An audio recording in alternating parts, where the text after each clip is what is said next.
show starts in 10, 9, 8, 7, 6, 5, 4, 3, 2, 1, go. The following content contains adult language and humor that is not suitable for viewers under the age of 18. Viewer discretion is strongly advised. The views and opinions expressed during the following video content are those of the individual and may not reflect those of others.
Good morning, good afternoon, good evening, and welcome one and all to this Sunday edition of Pacific414 Pop Talk, coming to you live on the Pacific414 YouTube channel, the Rumble channel, and also the Blaze channel, along with Cashmoney007, Baron Orman Tagge. I am your host, Mike, and we have several stories we will be talking about this Sunday evening.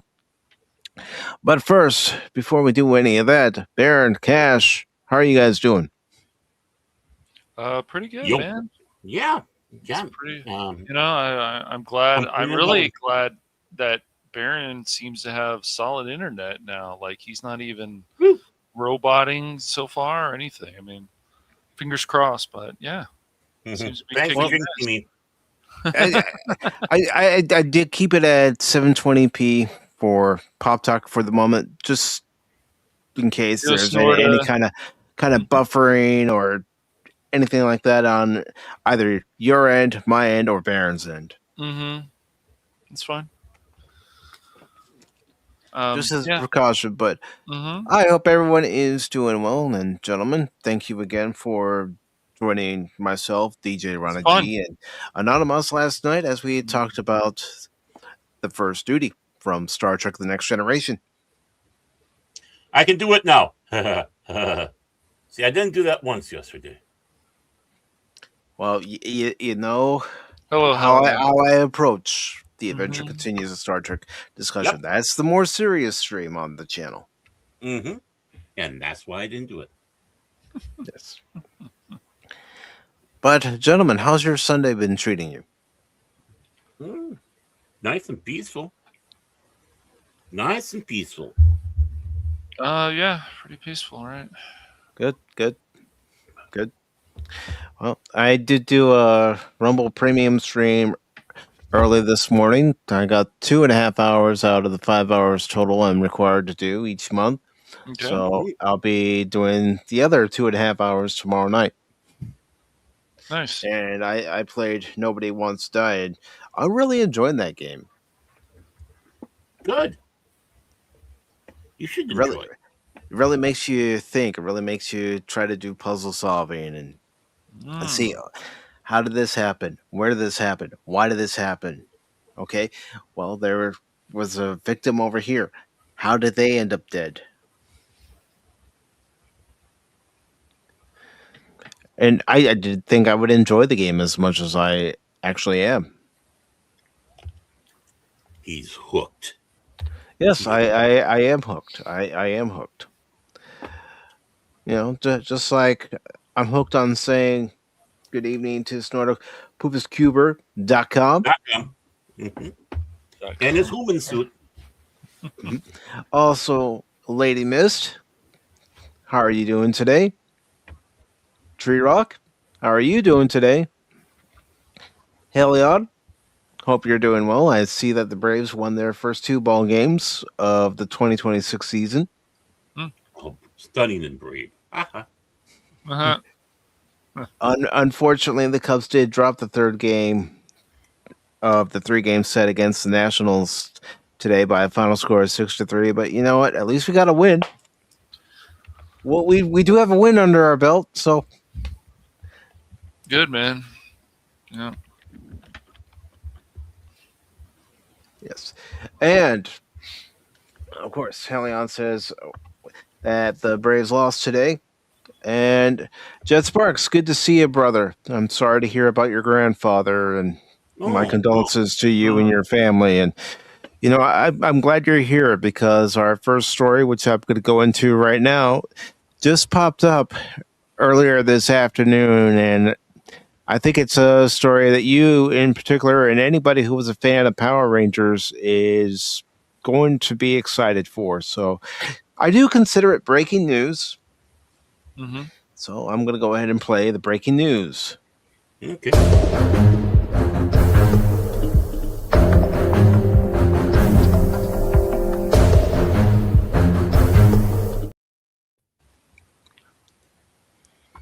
All right, so this comes from CBR, and it says, after a 5-year wait, Jason David Frank's final movie sets new release date on the perfect date.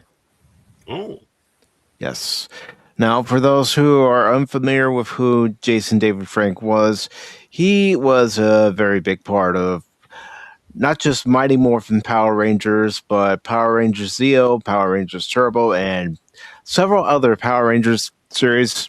In other words, he was like William Shatner is to a lot of us Star Trek fans.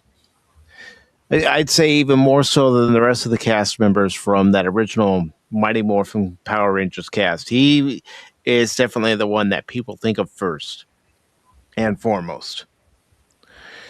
So, this article comes from John Dodge. It was just published this afternoon. And it says, Power Rangers fans finally know when they'll be able to see Jason David Frank's final film. Even better, it's getting the full cinematic experience it deserves after many years of delays. It goes on to say, in a recent Facebook post, production house Bat in the Sun confirmed that the late, great Jason David Frank's final film will be heading to select theaters later this year.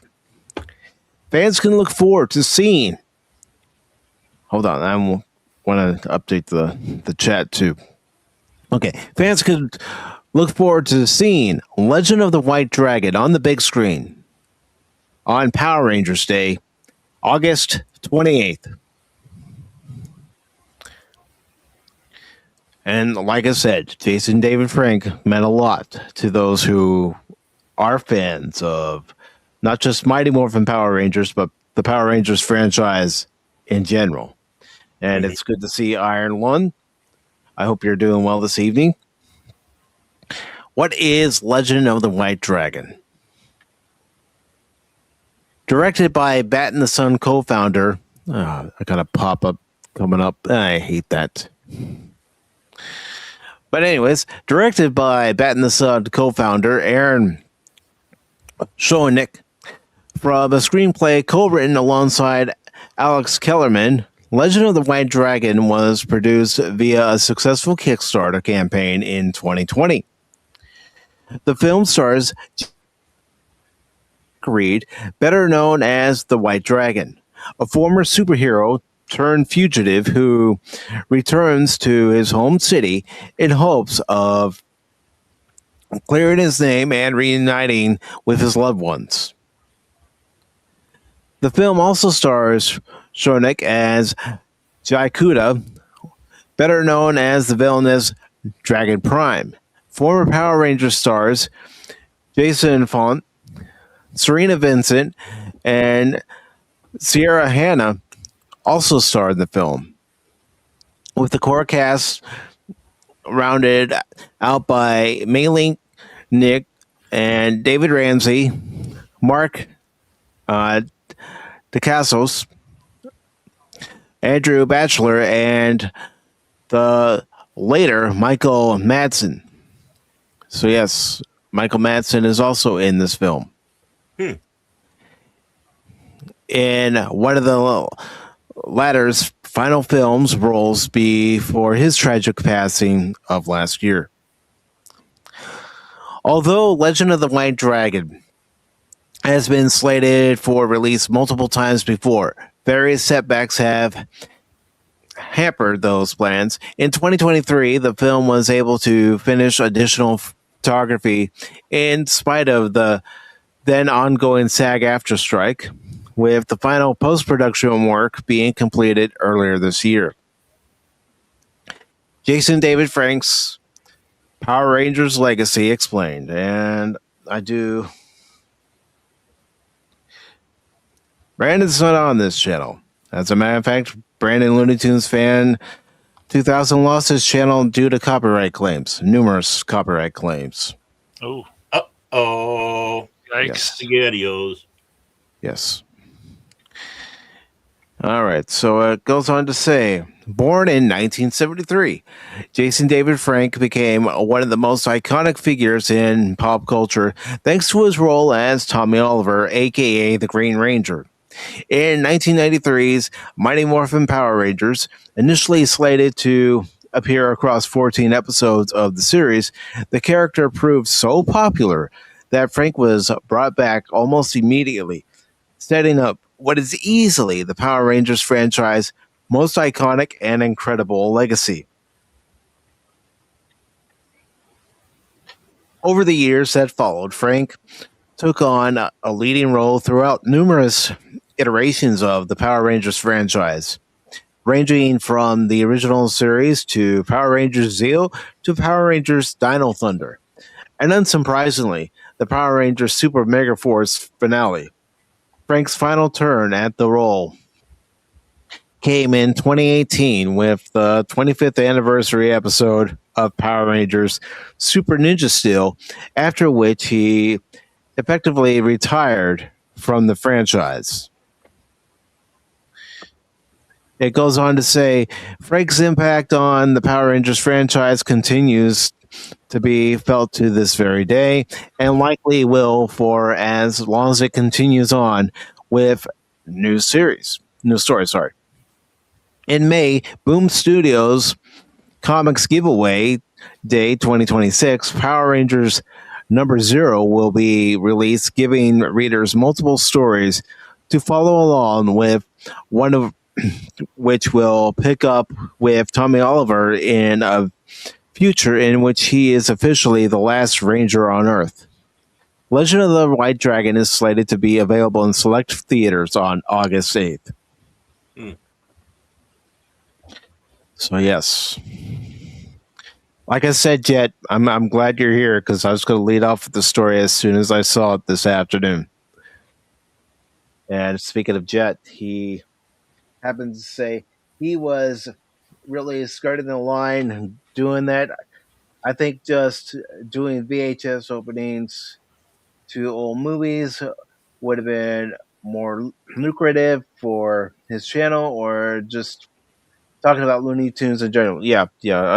Unfortunately, and this is nothing against Brandon, but unfortunately, when it comes to uploading full clips of episodes or full clips of Looney Tunes cartoons that aren't in public domain, you're really taking a big risk there.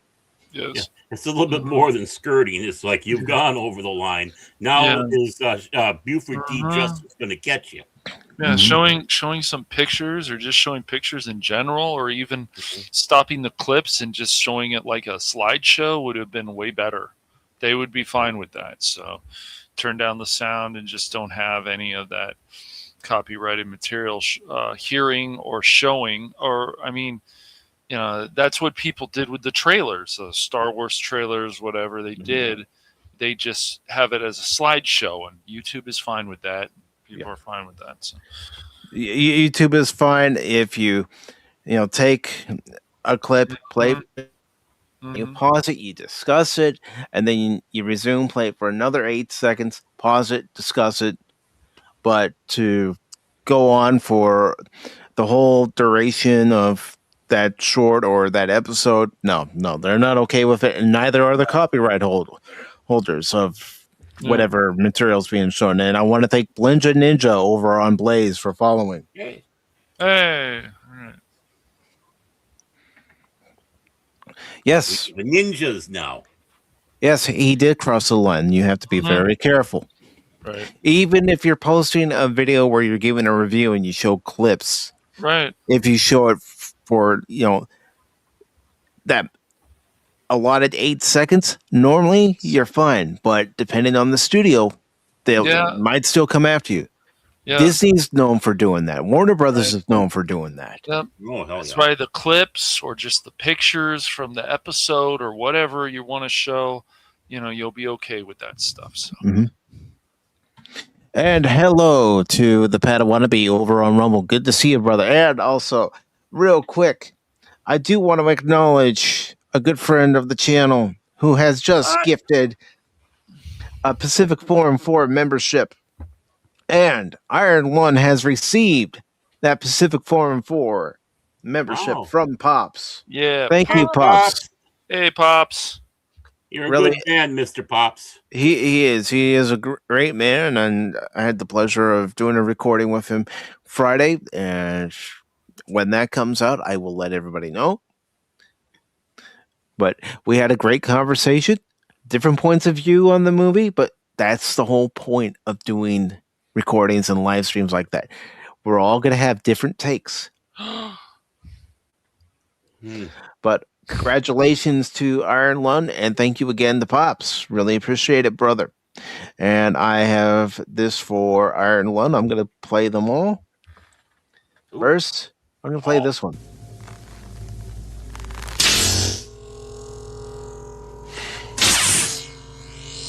You have the ring. And I see your Schwartz is as big as mine.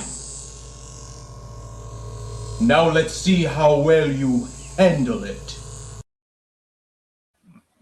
And again, the reason why I'm able to play that clip is because I kept it short. I also transformed it by adding the graphic. The graphic, so you changed it, so they'll accept those things, which is good. Yeah. And I have another one here for you, Iron One. I'm playing all four, like I said. Wretched slugs. Don't any of you have the guts to play for blood? I'm your huckleberry. That's just my game.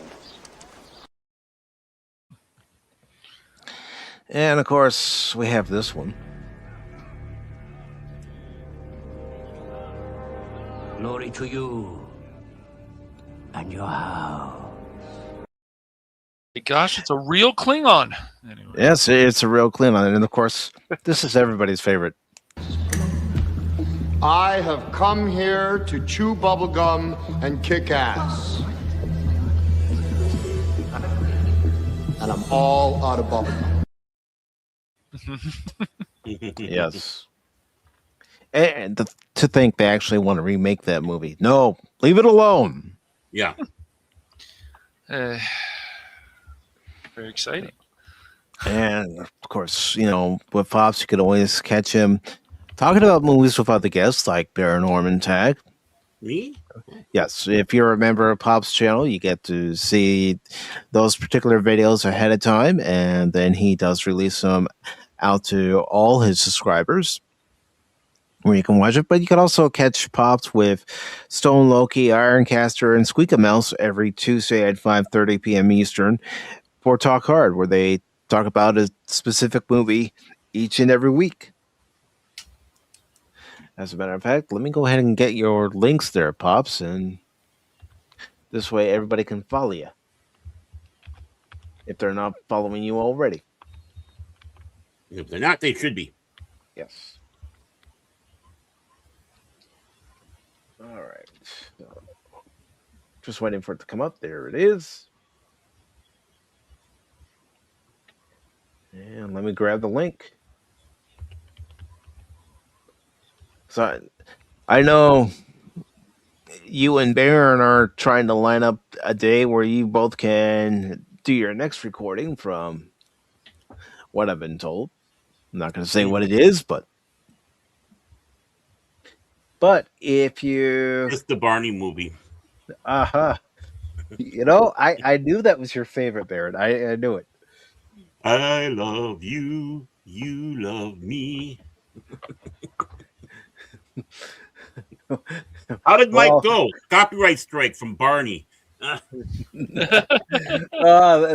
you, Baron. Thank you. But yes, if you catch Talk Hard on this Tuesday, they are going to be talking about Lord of the Rings: Return of the King. Oh, yes.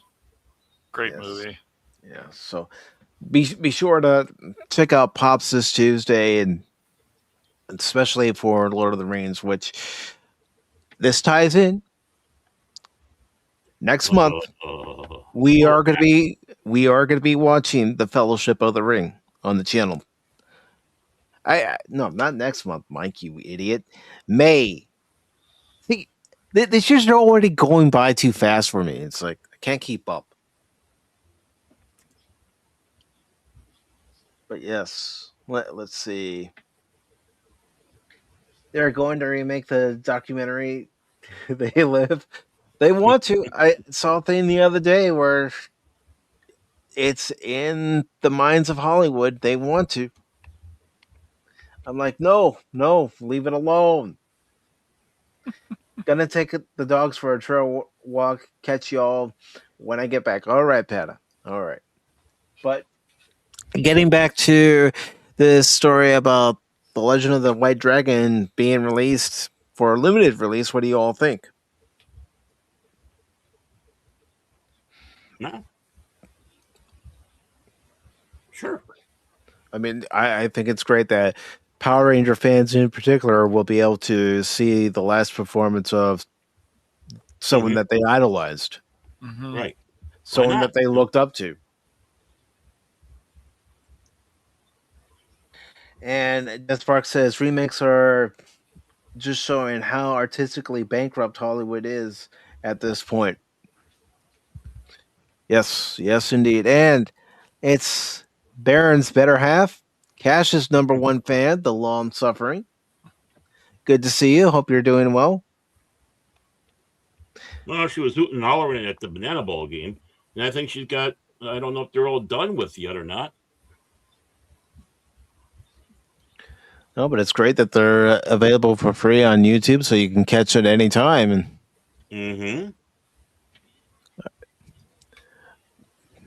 But real quick before I move to the next story, does anyone have anything else to say about Legend of the White Dragon?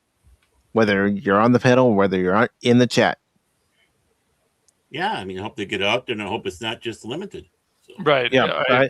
Baron said it best. That since I'm sure a lot of people want to see that, they put this stuff limited, and then it's just like, maybe it should be on streaming service. Exactly. Yeah. Right. I hope that any fan that wants to see it, that they actually go and see it, that word of mouth gets around and other fans go to see it, where it puts pressure not just on the studio that's releasing it, but also on movie theaters. Say, okay, we need to give this a wider berth. Right, exactly. I just when they do this limited stuff, it's like, what are we doing here? Because I just believe. I mean, I guess sometimes they're also testing the waters with some of this new stuff, but it's just, I think a lot of people want to see something like this. So obviously there's still a big, massive fan base for this man. So, yep. Mm-hmm. And Jeff Sparks says, I'm just finally glad it's being released. I'm not sure where I'm going to be able to see it. Mm-hmm. I hope it comes out on Blu-ray. Yeah.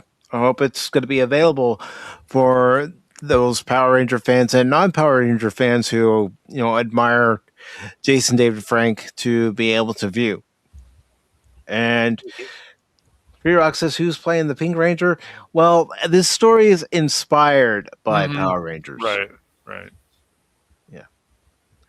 The fact that they were able to get Jason David Frank on board, it just really adds that oomph to it. Legitimizes it. But you know what? The next man we are going to talk about, he could call us all slackers. And none of us are ready for Top Gun. No. But he will be sorely missed. Yes. All right.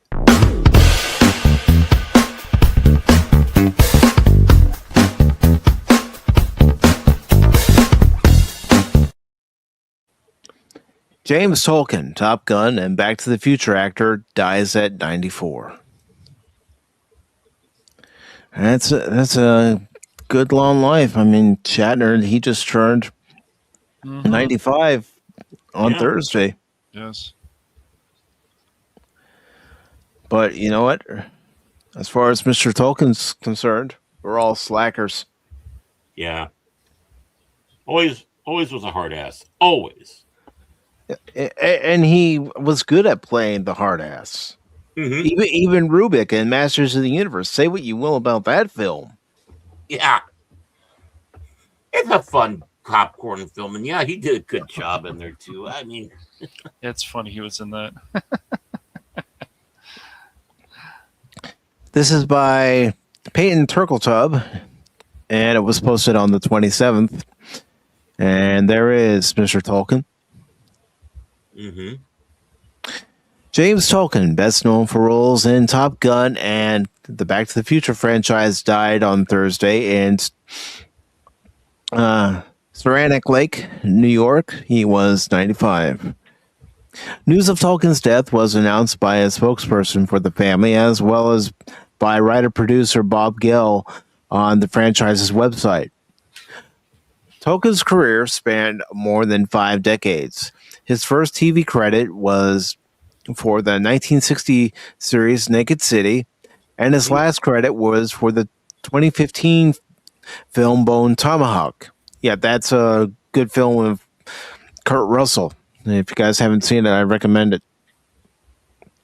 Though Tolkien is perhaps most recognized for his work in the Back to the Future trilogy, in which he played Principal Mr. Strickland in 1985 and 1989 sequels. In 1990, he returned as the grandfather of his character for the third film. Mm-hmm. Yep. Marshall James Strickland. Tolkien is also known for his appearance in Top Gun in Tony Scott's 1986 action film. Tolkien played Commander Tom Jarradin, also known by his nickname Stinger, alongside stars Tom Cruise, Val Kilmer, Meg Ryan, and more. He also had roles in films including War Games, Stiletto, Abduction, They Might Be Giants, The Amityville Horror, Offbeat, Armed and Dangerous, and more.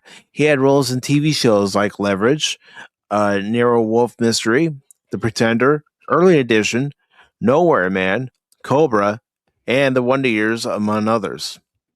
Where we called Fred Savage a slacker. Kevin Arnold was a slacker. Goes on to say Tolkien was born June 20th, 1931, in Calumet, Michigan. I hope I said that right. And attended Coe College and the University of Iowa after joining the U.S. Navy. He ultimately traveled to New York, where he studied at the Actors Studio with Stella Adler and Lee Strasberg. Tolkien is survived by his wife, Parmalee,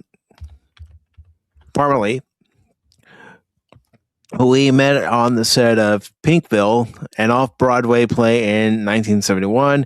An obituary on the Back to the Future website asks for donations to your local animal shelter, animal rescue organization, or Hurricane Society chapter. And I'll go ahead and post that link. Society. Yeah, I know. I'd screw that up. I just want to make sure. I know. That's an E for me. That's an error. Mark it in your mark it on your scorecard. It's a missed trick play, as they'd say in Banana Ball. And there you all are. There's a link if you wish to donate. But yeah, you may not have noticed name off the top of your head, but you recognized him when you saw him on screen, and of course, you definitely recognized his voice. Mm-hmm.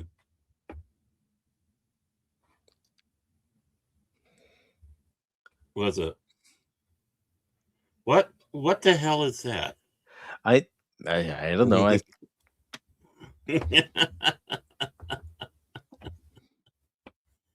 My wife doing a typo. And I do want to acknowledge real quick that Iron Lund has gifted Pacific414 membership, and that membership went out to Lord Thoth. So congratulations to Lord Thoth, and I'm going to give you the same treatment I gave Iron Lund there with his new membership. So here we go. I'm going to play it in a different order, though.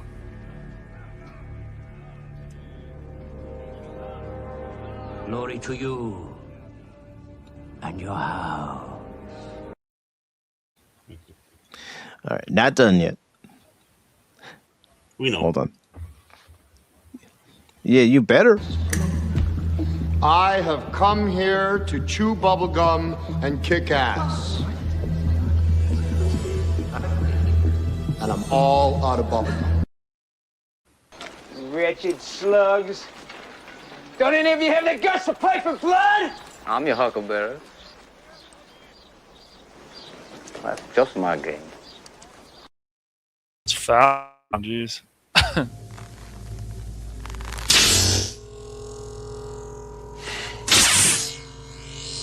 You have the ring. And I see your Schwartz is as big as mine. Now let's see how well you handle it. But Cash, what do you have to say about Mr. Tolkien here? You slacker. You slacker. Yeah, go watch Back to the Future, all right? Just do that. If you haven't watched Back to the Future, please just do yourself a favor and watch it. Just this guy was not just some, he was obviously a character actor and he was a really good one at it, but the guy just has an impressive resume, and he was in the Navy too. That's awesome. So yeah, I just, like I said, go ahead and watch Top Gun, definitely, and watch Back to the Future. And if you haven't watched Top Gun, watch Top Gun. And Iron Lund says, all out of bubblegum. Here to kick ass, chew bubblegum, and I'm all out of gum. All out of gum. Okay, so I was trying to do it more Duke Nukem style, but you get it. Oh man, yeah. Hail to the king, baby. Yeah, the thing. Can you imagine a Duke Nukem movie? That would have to be so politically incorrect. They'd have to go crazy with that one. But yeah. Power to the Schwartz. May the Schwartz be with you. Still though, what a great life, man. You know. Yeah. 94, and he was still on the convention circuit too. It's awesome. And of course, he was in the Navy. Didn't you see Top Gun? Yes, I did see the Navy, but Mr. Tolkien, having been in the Navy, added more credibility to him being a hard ass. Exactly. Because even someone in the Navy would say, yeah, he was a hard ass. Oh, I'm sure. You're a slacker. You'll always be a slacker. No McFly has amounted to anything in the history of Hill Valley. Yeah, well, history's going to change. That's right. But thank you, Mr. Tolkien. Yes. Yeah. May you rest in peace. That's right. Yep. You had a great career. Thank you for all the hours of entertainment you gave us. Yes. Now, for our next story here, Baron, you and Cash have had the pleasure of doing a live stream with Chuck Dixon, and We have, yes, and it was awesome. And Anonymous was there, and Jace, of course, and Jace has gotten to know Chuck Dixon pretty well. So yeah. So our next story, especially for Lord of the Rings fans, is about Mr. Chuck Dixon, but he's reacting to a certain somebody who is going to be penning the next script for a Lord of the Rings movie. Let's get into that story right now, shall we? I can't wait.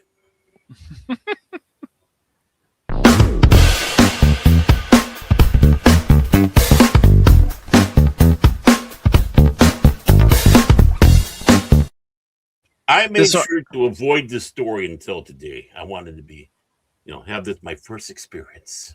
All right. This comes from John F. Trent of Fandom Pulse. We may not always agree with Fandom Pulse found in the comics or any of the other sites we get our news sources from, but we're still going to read their articles, especially if they look intriguing.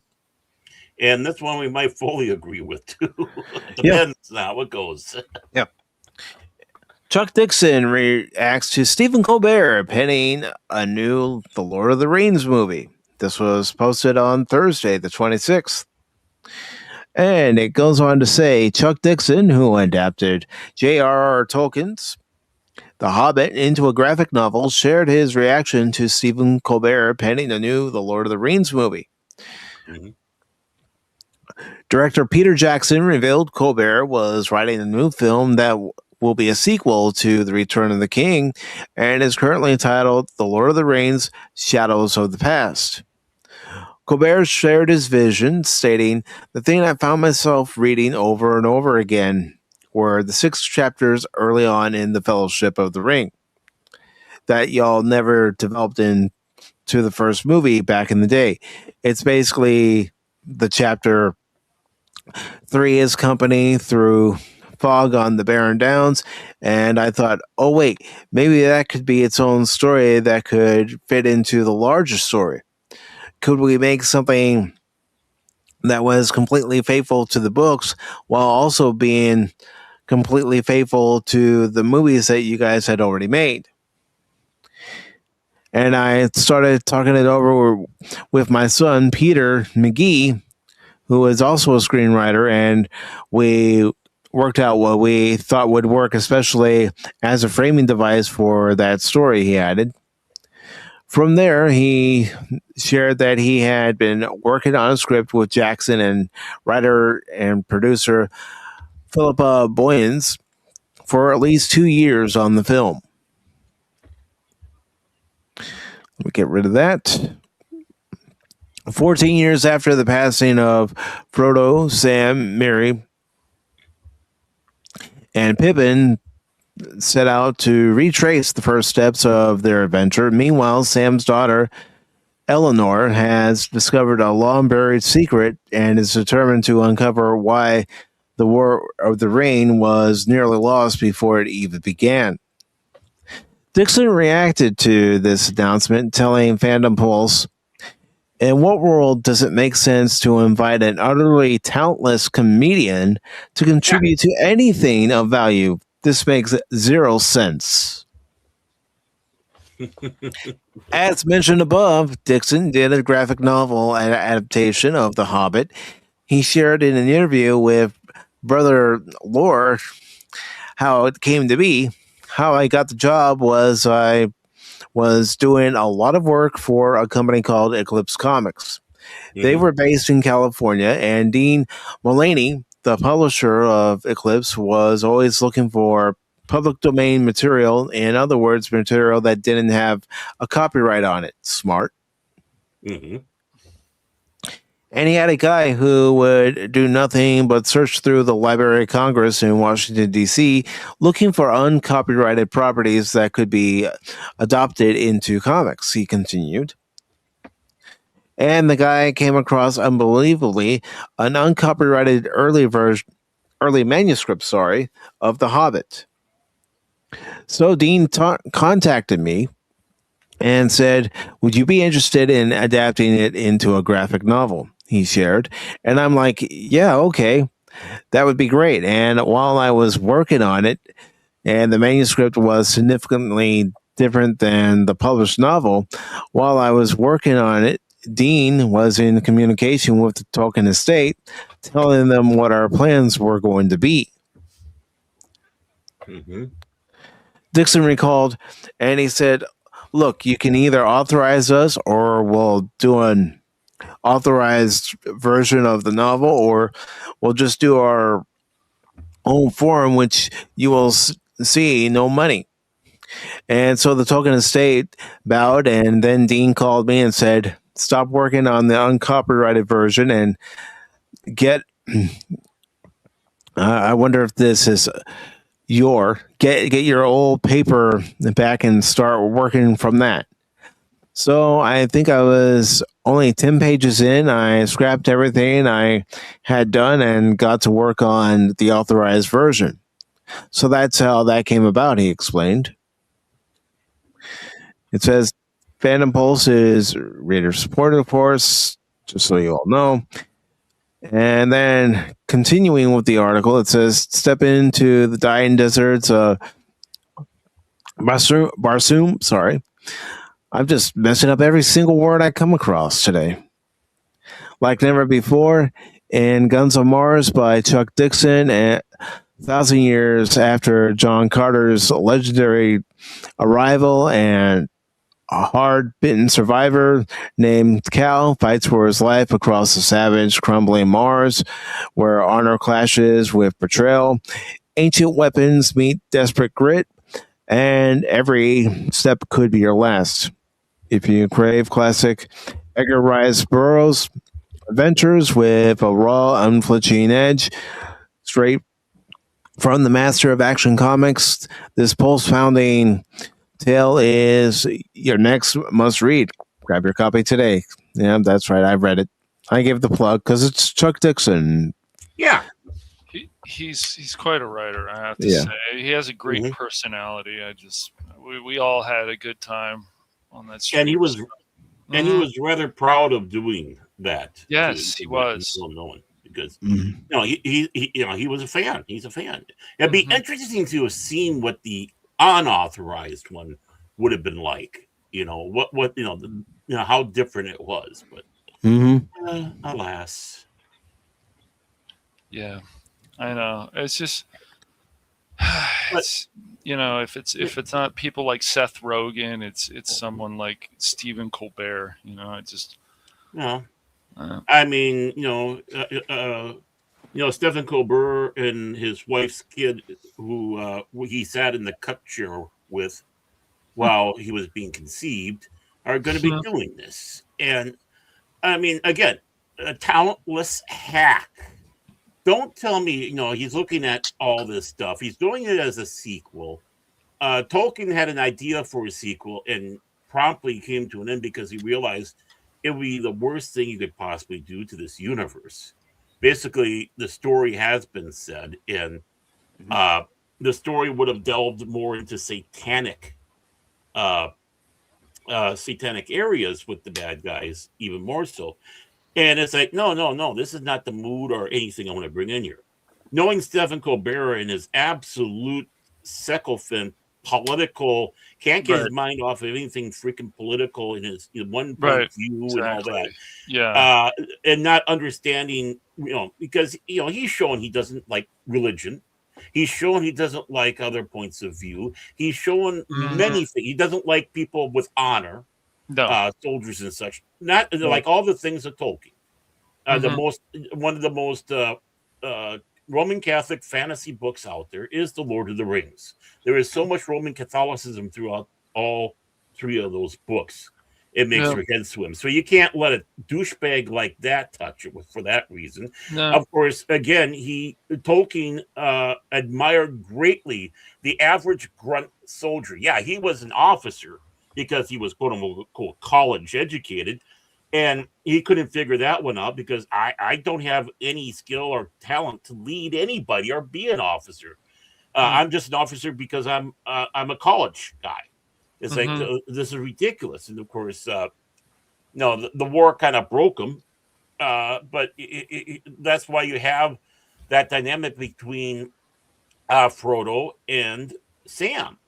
You know, it's the two soldiers, you know, that brotherhood, not homosexuality, you woke pieces of crap out there. No, it's that brotherhood of having been in battle together. Yeah. Right. It's a band of hobbits, you know? Right. Well, he's just, the reason is like, he didn't go usually, at least before, because of course he started on the Daily Show. He didn't, with the Colbert Report, it was the way that it was presented, that it could be funny. But the thing is, when you start taking your late night show and you want to lecture people about Dr. Seuss and so on, you just start rolling your eyes like, oh, great.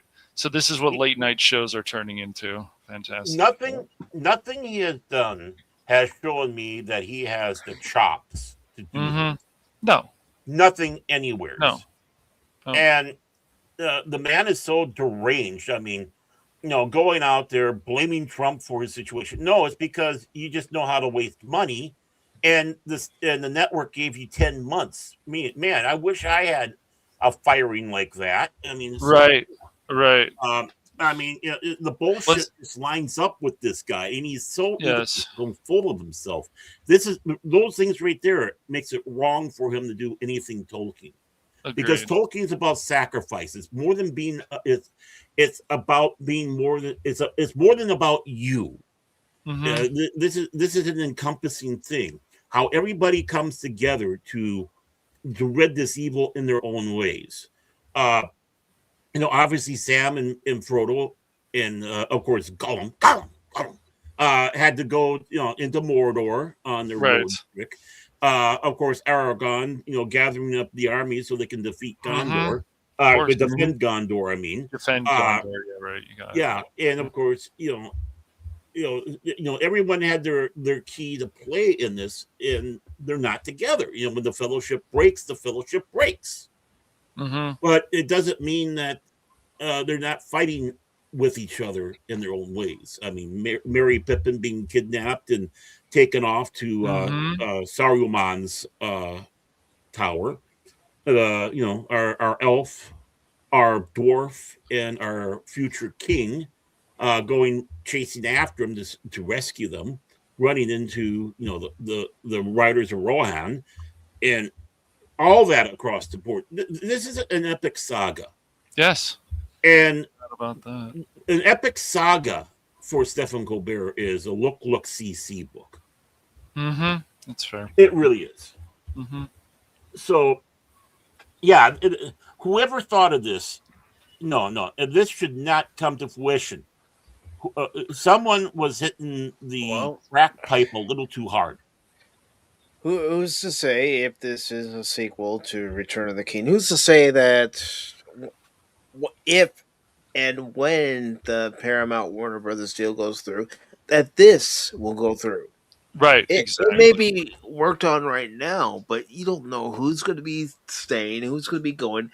What movies are currently in the pipeline that Paramount might look at and say, no, absolutely not. Yeah. And granted, the complete opposite could happen, where they look at a movie that's in the pipeline and go, yeah. And then they get egg on their face because the movie flops. And it will. I mean, for one, they've been milking the Lord of the Rings, the 2000 movie series, too much. Really. And, you know, they started getting off track with The Hobbit.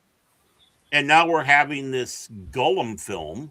And now we're going to have whatever this disaster that Stephen Colbert and his son from a cucked relationship is going to do. It's like, no, this this is not acceptable. And if Christopher Tolkien was still alive, it would not have happened. No, I believe that Christopher Tolkien would have also prevented the Rings of Power from even going forward. Oh, hell yeah. Yeah, he would have. He would have. Yeah, in a heartpeat. But the rest of the family doesn't give a rat's ass because obviously they get the money. It's about the money. That's right. They don't care. So. Mm-hmm. Ka-ching, ka-ching. They don't care. It's like somebody like Phil a while back, might have been at least a year ago or so, said that, just slap it. Don't have Lord of the Rings, anything to do with it. Just slap it with something else. And it might actually be successful. It's like, you're making more of your own thing. Mm-hmm. Call it Sanford and Dwarf. There you go. Sanford and Dwarf. You big dummy. But he is not a dummy. He's a good friend of the channel. I wanted to say hello to Low Spec Linux Gaming over on Rumble. I hope you're doing well tonight. Hey, Low Spec. How you doing, man? Low Spec. 2 penguins enter, 1 penguin leaves. Yes. And Godzillionaire's his legacy, but this dump truck full of money. Right. And the Tolkien estate's like, back up the truck. Dump that money. We'll take it. That's right. Yep. That's Need right. a new yacht. That's right. We'll sell our soul, whatever. We don't care what happened with any of our family. We don't care about this. It's great, It's great. Well, I mean, you listen to some of these so-called Tolkien fans and how they're so quick. So quick to go after Tolkien on stuff, calling him a racist bigot. Of course. All these things. Of course. Saying that, oh, yeah. I mean, the greatest thing is he came up with the blacks, the orcs, they're supposed to be blacks. So I know this is the closest going to turn them into Mexicans. What a bunch of fucking crap, dude. Which, it's like, no, that wasn't the case. Tolkien was a nationalist. He wasn't a racist. He was asked one time about blacks moving up to England or being in England, and he sat back and he couldn't really understand it. He really didn't. They have their own country. This is our country. They have their own country. Why would they want to come up here? They have better weather down there than we do, and all that. Right. I mean, it was just more the fact that European attitude that Germany is for Germans, France is for French, Poland is for whoever invades it this week, England's for England's. All that stuff. That's that European. That was the mindset. And so of course they want to try to go in and try to find this stuff, try to nitpick something out of there, and they don't understand. Okay, these guys are okay. No, they're not. Well, that's all they want to do with all this stuff, man. They want to nitpick and call it racist and all this other dumb shit. It's dumb because it's just it's just always dumb because it's never been the best direction and stuff. And so, but that's what it is. Oh, all this stuff. They didn't care about these races. They didn't care about this. And I'm like, It's so funny to me. I mean, as I said, I had a conversation at least a few years ago. They're like, oh, well, everybody in the comic book industry was racist because there was no black people. There was no this at the time. You weren't even around then. Where did you hear that? Yeah. Right. The professors and other, even like people like Steven Colbert. Yeah. And real quick, I do want to say hello, and I hope you're doing well there, Crit. Lord Crit of Everest Productions, who says it's the Pop Talk team and the Phantom Hooligans. Booligans! Hooligans. The Hooligans. Booligans! Hooligans. Boo. Hooligans. Hooligans. Hooligans is around Halloween. It's in my heart. It's always Halloween. It's always 365 days, sometimes 366 days a year. Hooligans. Hooligans. And if it's Tom Bombadil he's gonna royally F it up big time. And no, Crit, I'm not excited about this movie that Stephen Colbert is writing. Leave Lord of the Rings alone. We got 3 excellent movies. Yes. Just leave it as is. That's right. Just leave it alone, man. Do not do anything Gosh. out of your mind. Leave it to Tolkien. That's right. Mm-hmm. That's the one thing. And people discussing like role-playing games, universe, world building, and such. Yep. And they said that Tolkien might seem great for a role-playing universe, but it's not, because the story is definitively all there, the beginning, middle, and end. If you try to go in there and role play and try to change situations, you miss the whole thing up. It's a great way to show world building and seeing how the world was built, but not to play in it. And people like Penhead Colbert has no comprehension of that, nor did the Rings of Power, nor and the one coming out. I know Circus has been all all this Gollum all this time, but still, that doesn't mean that he can be Tolkien about this. No, what are these people? Right. Let's hear what these people. It's so stupid to me. After everything Colbert has done, that guy is a pinhead. I don't care what anybody says. Never needed to become a pinhead, but is one. And just his lectures and all that. Those people think they really are something special all the time. It's just funny. It's like, when is his show getting canceled finally? Yeah. That's not getting canceled. It's just coming to an end. This is the last season. Right, really, if the show was canceled, yeah. he would have been escorted out. That's true. That's true. Yeah. The moment that CBS, Paramount, that's right, Godzillionaire, Skydance announced that they weren't going to renew the Late Show. Right. Yeah. It's just you would have had that final show that Friday, and then they would put something in its place. Well, how he's acting right now is one of the reasons why that happens. When you're in the industry, whether you're on radio, television, or whatnot, you go in there and you either hand your resignation in because you're going someplace, or if you are being let go, it doesn't matter. Yeah. Effectively, at that point, you just might as well not even walk into the studio. They don't want you in there, especially if you're being let go.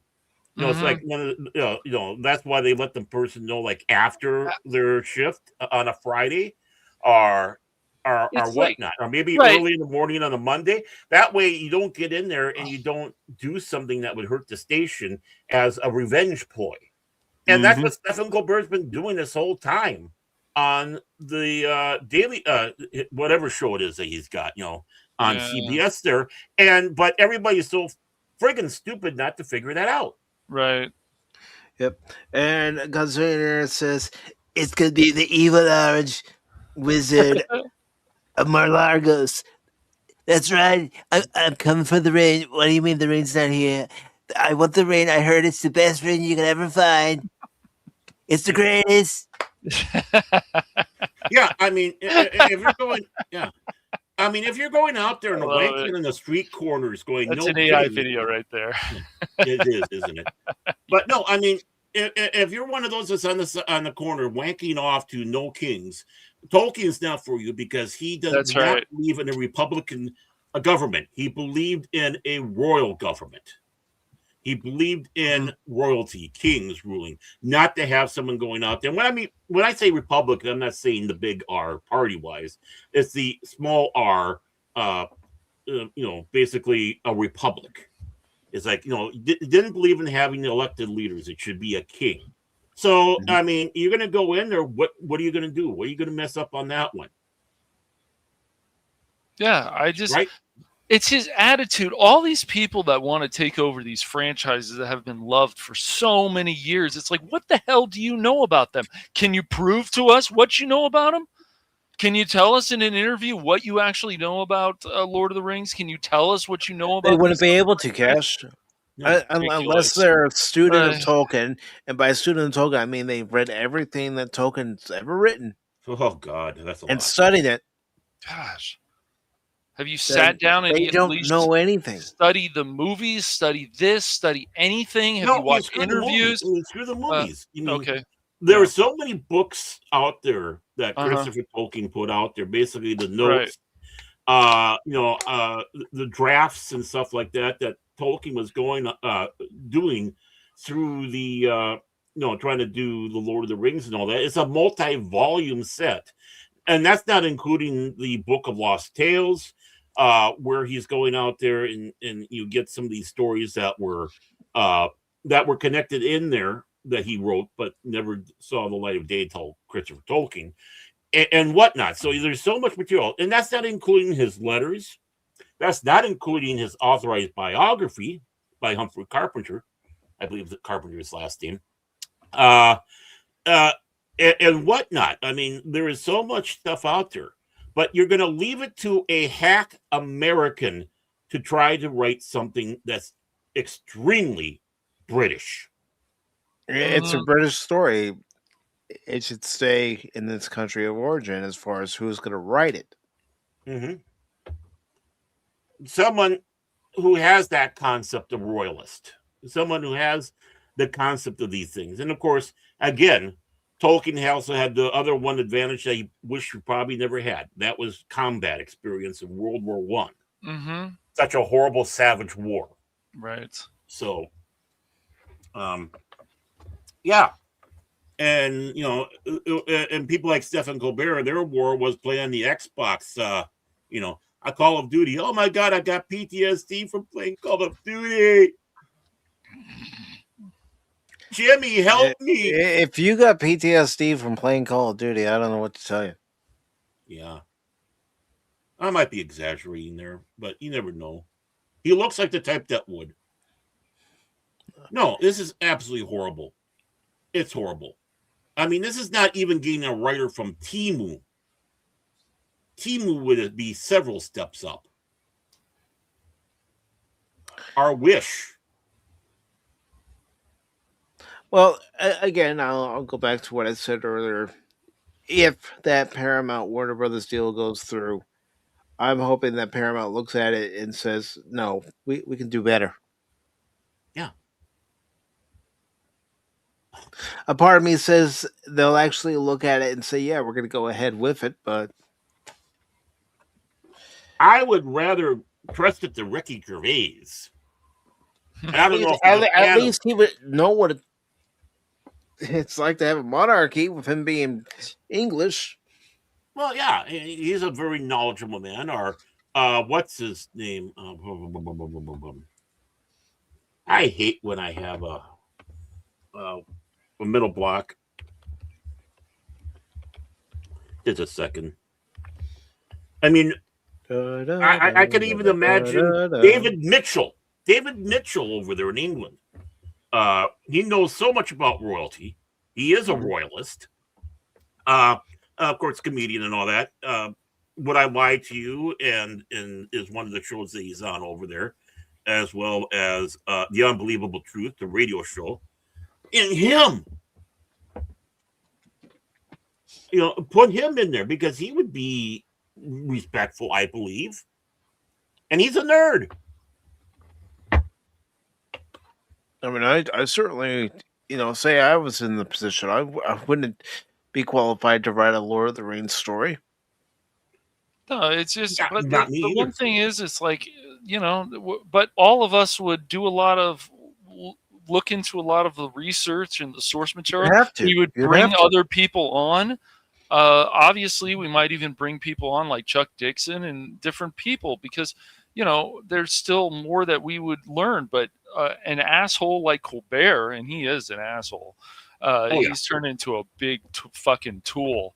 I'd tell him to his face, but really, it's just embarrassing. I mean, things that he's done and how he feels about his politics and how he has to inject it into a lot of stuff, even stuff that never had those kind of politics before.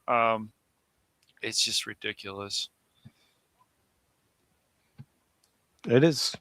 So, but any other thoughts on what Chuck Dixon said and about Stephen Colbert penning this? And he held back. I'm kind of disappointed. He held back. It's all right. He could have ripped him a new one, I guess, but he decided. Oh, we know he could. We know Chuck can. It's okay. He was playing a bit nice, but that's fine. Whatever. But yeah, I mean, I'm sorry. I'm in an elitist camp saying no American should do Lord of the Rings. Well, just I agree. Americans should write Doctor Who. Yeah, I think that's fair. I think there Americans are very few. They can be involved, but you got to have British people involved in these shows that were made by Britain. Agreed. Yeah, I mean, there are some Americans that I think could, and one of them is JMS, J. Michael Straczynski.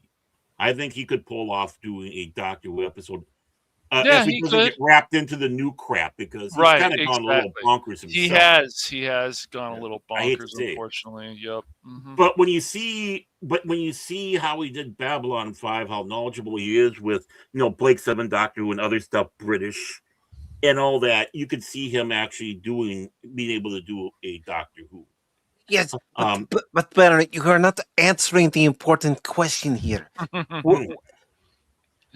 Would the Doctor encounter a lousy Narn or a glorious Centauri? It's best not. Let's just put it that way. You are not a true believer there, Baron Orman Tagge. I will change your mind. I'm sure you will. I can't change your mind. You will see that Centauri is the correct path.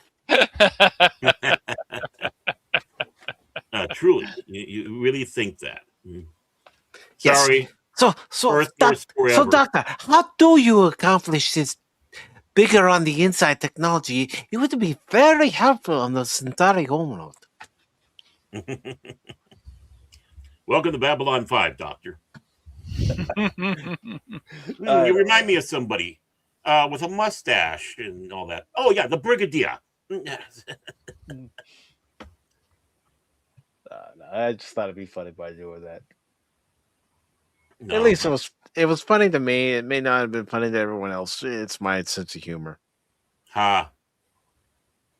Oh, quiet, Baradin.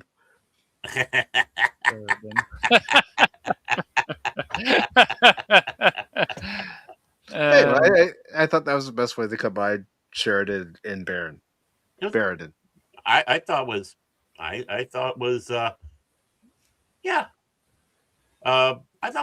good effort. Yeah. Don't quit your day job. Yeah, I don't go out there proclaiming to be a stand-up comedian because I'm not. My jokes fall flat. He's a sit-down comedian. Hell. No. But anything else on this? No, just don't. That's all I got to say is don't. Not with these people's attitudes. Not the fact that you're not going to bring British on, not the fact that you're not going to bring other people on to help you with this. It's so ridiculous. It's just these kind of big projects. It can't just be one person. Even if you've watched some of the movies, you got to do a lot of research. You got to bring on. But I don't see somebody like Colbert doing all that. Proving any of that because of the way he is and how much of he has a stick up his ass about stuff. Like, no, this doesn't sound good at all. Mm-hmm. Well, okay. What is one of the great franchises to come out of England? James Bond, right? Yes. Sure. And of course, Sean Connery starting out the movie, right, and such like that. Mm-hmm. But that wasn't the first James Bond. You had Studio 90. They did a 60-minute drama, a teleplay of Casino Royale, America. Everything done American, right? And they were calling Bond Jimmy through the whole thing. And that right there shows why you don't let an American like Colbert touch something as revered to the British. Whether it's Bond, right? Whether it's Doctor Who, whether it's Tolkien. Mm-hmm. I mean, it worked. It worked for Harry Potter because of Chris Columbus. But I mean, there are those moments that lightning does strike. But still, I'm sure there was a lot of talking involved, and they did a pretty good job with what they could with the movies. But you still is a different mind. Can you imagine the American doing Judge Dredd? No, I can't. No, me neither. They can be involved, but it can't be the main person. You've got to. Americans can be involved in this, but anybody working on any of this, they can be involved. It needs to. Oh, I know source material. It's so. Well, source material is important. Knowing the material for the universe you're writing in is important. That's right. Yeah, if it wasn't for the source material, you wouldn't have anything to destroy. That's right. So yeah, of course, source material.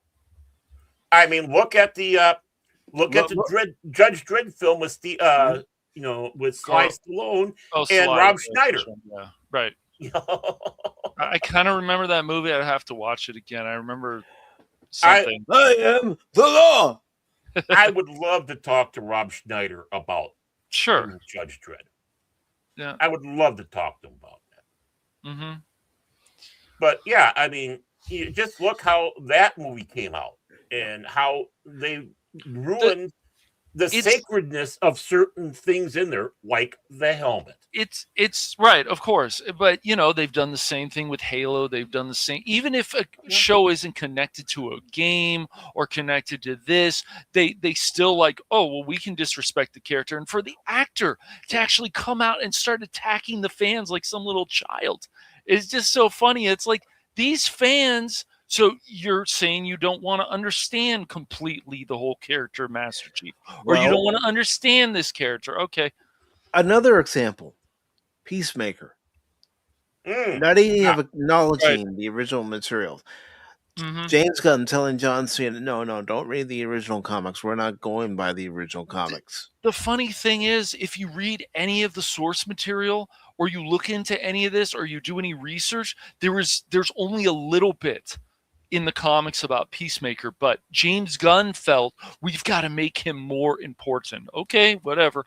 And when I saw him on the Suicide Squad, the second one, I was like, oh great, dick jokes and stuff. That's fantastic.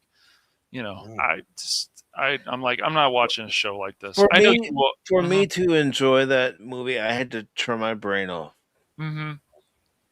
And people went, but there's stuff from the comics, and I'm like, I don't care. By the time you get to around halfway through that movie, you want to fall asleep. Yeah, there was a lot of stuff. At least that's my feeling. There was a lot of stuff from 2000 AD that was put in the Judge Dredd. Right. The Mean Machine.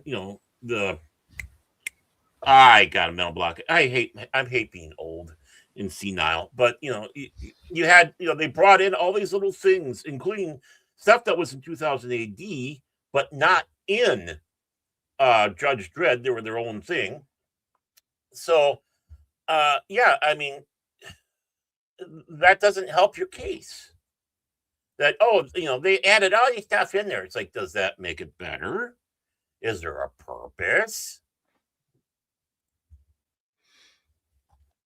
Yep. What?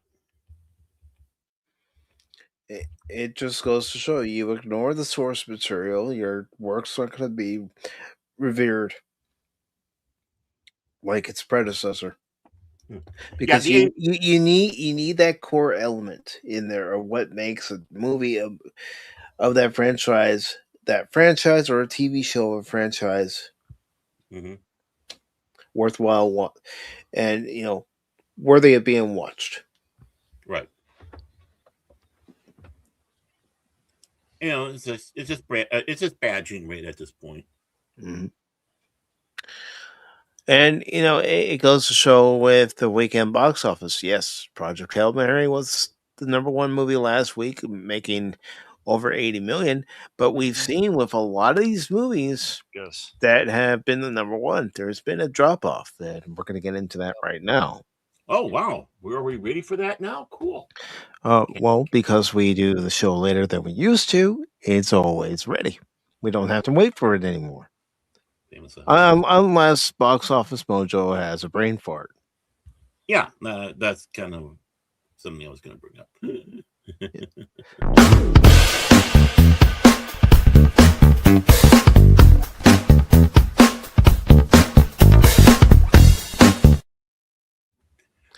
Hey, you know what? I'm kicking myself. I forgot to ask Anonymous last night. What did he think of Project Hail Mary? Because I know he wanted to see it. That's all right. So, Anonymous, if you're lurking in the shadows, please tell us what you thought of Project Hail Mary. Actually, I did ask him, and he said not enough of Sydney Sweeney's boobs. Wrong movie, Baron. Baron, we just what? We can't take him anywhere, Cash. Can't take him anywhere, man. Are we there yet? No, Baron, we're not there yet. Baron, hey, that was there yet? Not me. I'm gonna put up this proposal next that I decide to play Arc Raiders. Yeah. Cash, you're gonna be there. Baron's gonna be there, and we'll let Baron lead us. Okay. Hell no. Let's do it. Hell no. Let's do it. I like it. Just have your weapons at the ready. That's right. Make sure to go hide in the buildings and stuff. Yeah, I'll find the nearest elevator. Ah! Forward into the past. And Tree Rock says the only thing that he liked about the Stallone Judge Dredd was the villain played by Armand Asante. Yeah, thank you. Which was absolutely wrong. If they really wanted to do it, it should have been Sly Stallone doing a dual role. Sly Stallone playing on Sly Stallone. Hey, I am the law. I know you're the law. I'm Rocky too. And Rambo. Well, because they're clones. Yeah, I know. I know. I'm just saying for the people out there. I know you knew, but some people might not know. And Armand Asante doesn't look like, yeah. But yes, here is the weekend box office for this past weekend. And as you see, Project Hail Mary did hold on to that number one spot with 54.5 million. Not that bad of a drop, really, considering what we've seen. Yeah, considering. Yeah. But, with it having made 80 million last week or thereabouts, it is holding, and it has already made 300 million worldwide. It is getting positive reviews. You can't ignore that. Even by people who, are as critical as we can be, have actually said, go see this. So there you see its worldwide total, 300 million. That's nothing to sneeze at. No. That's doing pretty darn good. Yeah. I'm going to see what the production budget was real quick. Yeah, that's the litmus test. Yeah. Oh, don't worry. At the Oscars, they'll give it all the way to, some political hack film. Well, the Oscars have come and gone, and but I know you're talking about next year. Yeah, I'm talking about next year. Let's see what its budget was. 200 million. So it could turn a profit. You never know. No, still seems a little high, but oh well. Of course, a lot of these movies are being made for too much money now, and you don't see a good return. I mean, look at Mission Impossible: Dead Reckoning Part 1 and Final Reckoning. How much it costs to make those movies? Those movies really didn't make a profit because of how much they cost. No, more of a loss.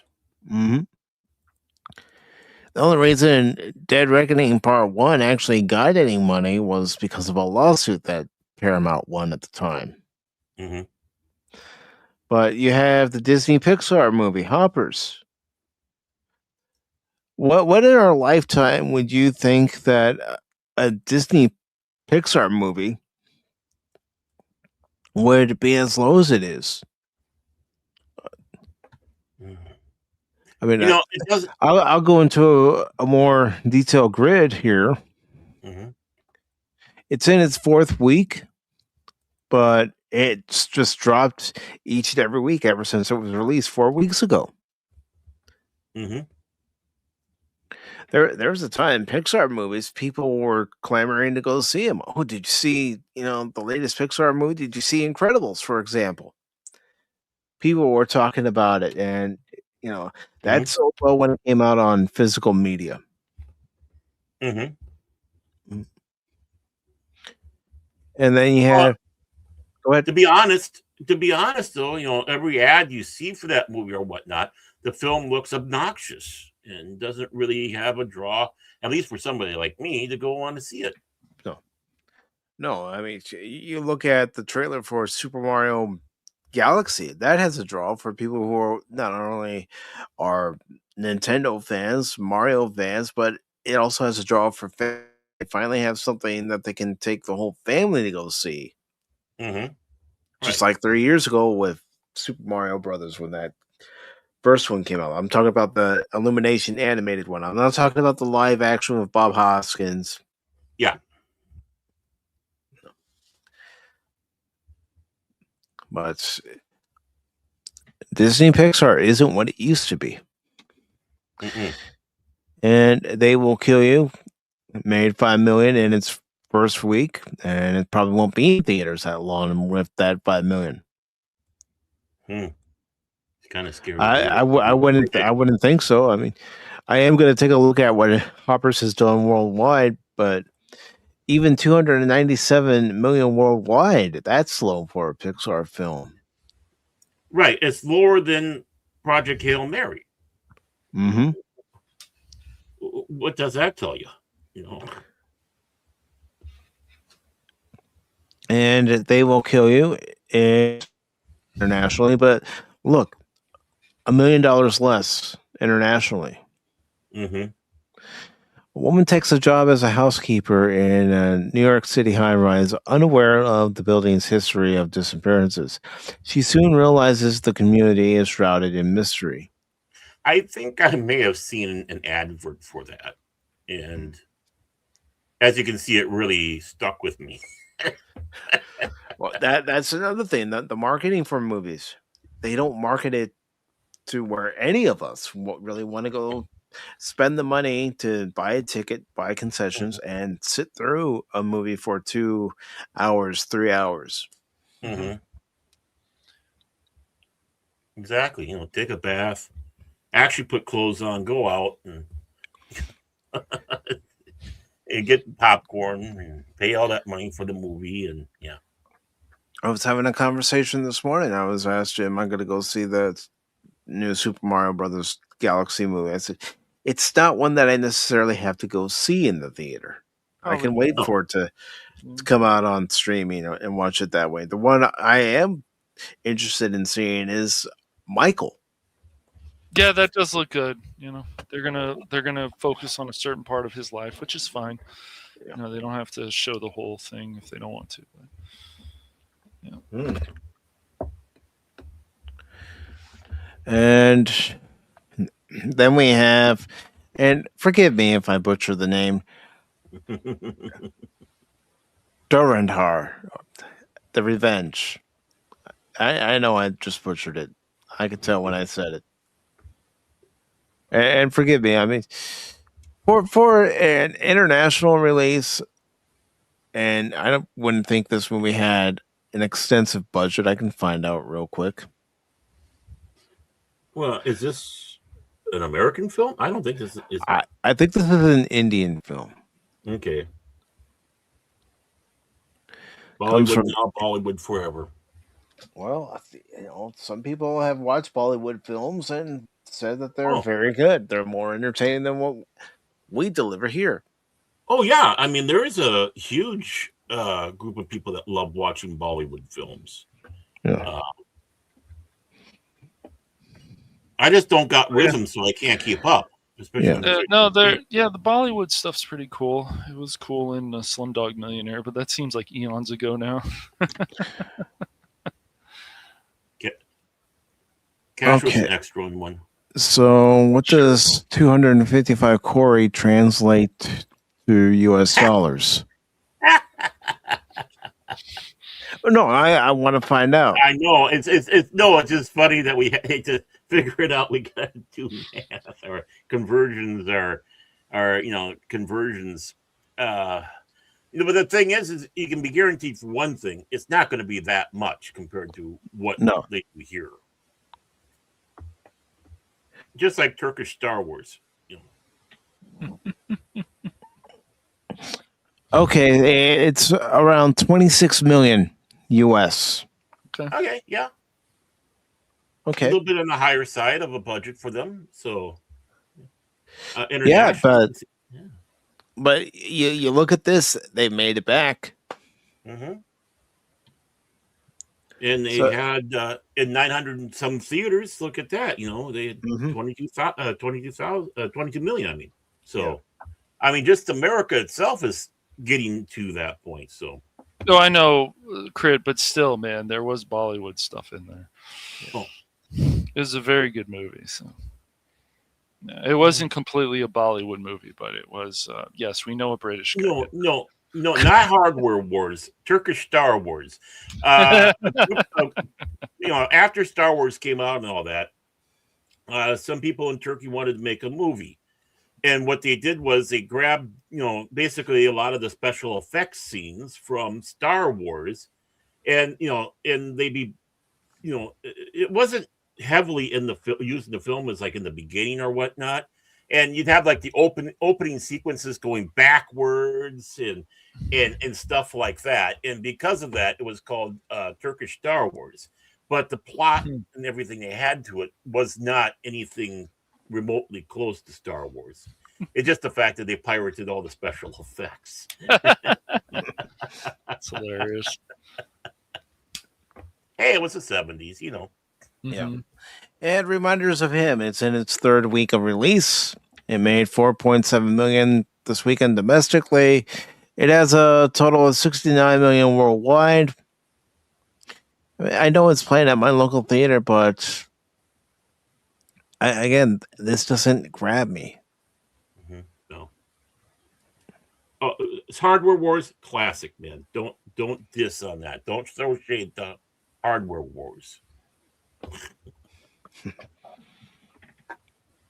You'll laugh, you'll cry, you'll kiss $3 goodbye. Hardware Wars.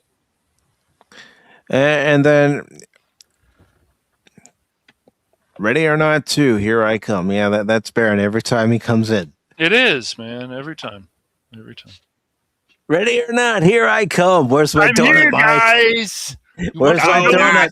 Where are my donuts? Donut. Where are my donuts? I'm starving. I need the magical donut of power. Mike, I'm on the ground again. Mike, I'm on the ground. I said, I don't think it's my fault this time, Baron. Hey, weebles don't fall. Okay? They just wobble. It's a Chinese robot thing. Can I touch it? I don't think you should. Stay away. That robot you shouldn't touch at Arc Raiders. So that's what Cash was referring to. Just this past Friday, I touched the robot. Baron and I were playing Arc Raiders, and yes, there were 3 missions. It was my fault we failed them. Maybe not. I don't know. And then there was a mission where Baron was all shot up, but we managed to get the elevator doors open. And I need help, Mike. I'm crawling. I crawled in. He crawled in. He crawled in. He survived barely. He survived. He made it back. It's just 2 Speranza. He saw the robots. He's like, "Ooh, piece of candy. Ooh, piece of candy."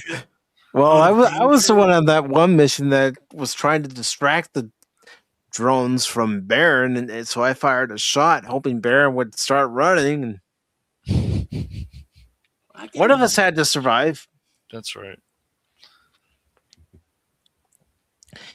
Yeah. So Ready or Not 2, 4 million this weekend in its second week of release. Only 16 million domestically, 7.2 million internationally for 23 million. Again, I'll look at the budget. I mean, it looks like a low budget film, but hard to tell nowadays. It stinks.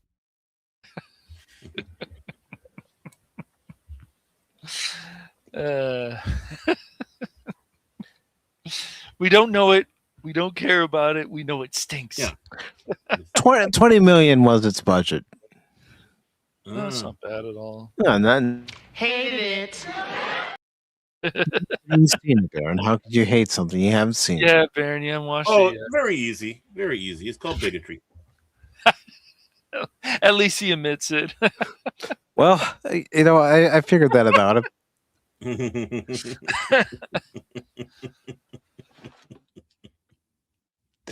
All right, so Scream 7, the highest grossing Scream film to date, I believe. Well, that's because of inflation. Come on, let's not burst the Scream franchise's bubble. Yes, it's tiresome with some of these franchises, the same thing over and over and over again. We'll even admit that for Star Trek, folks.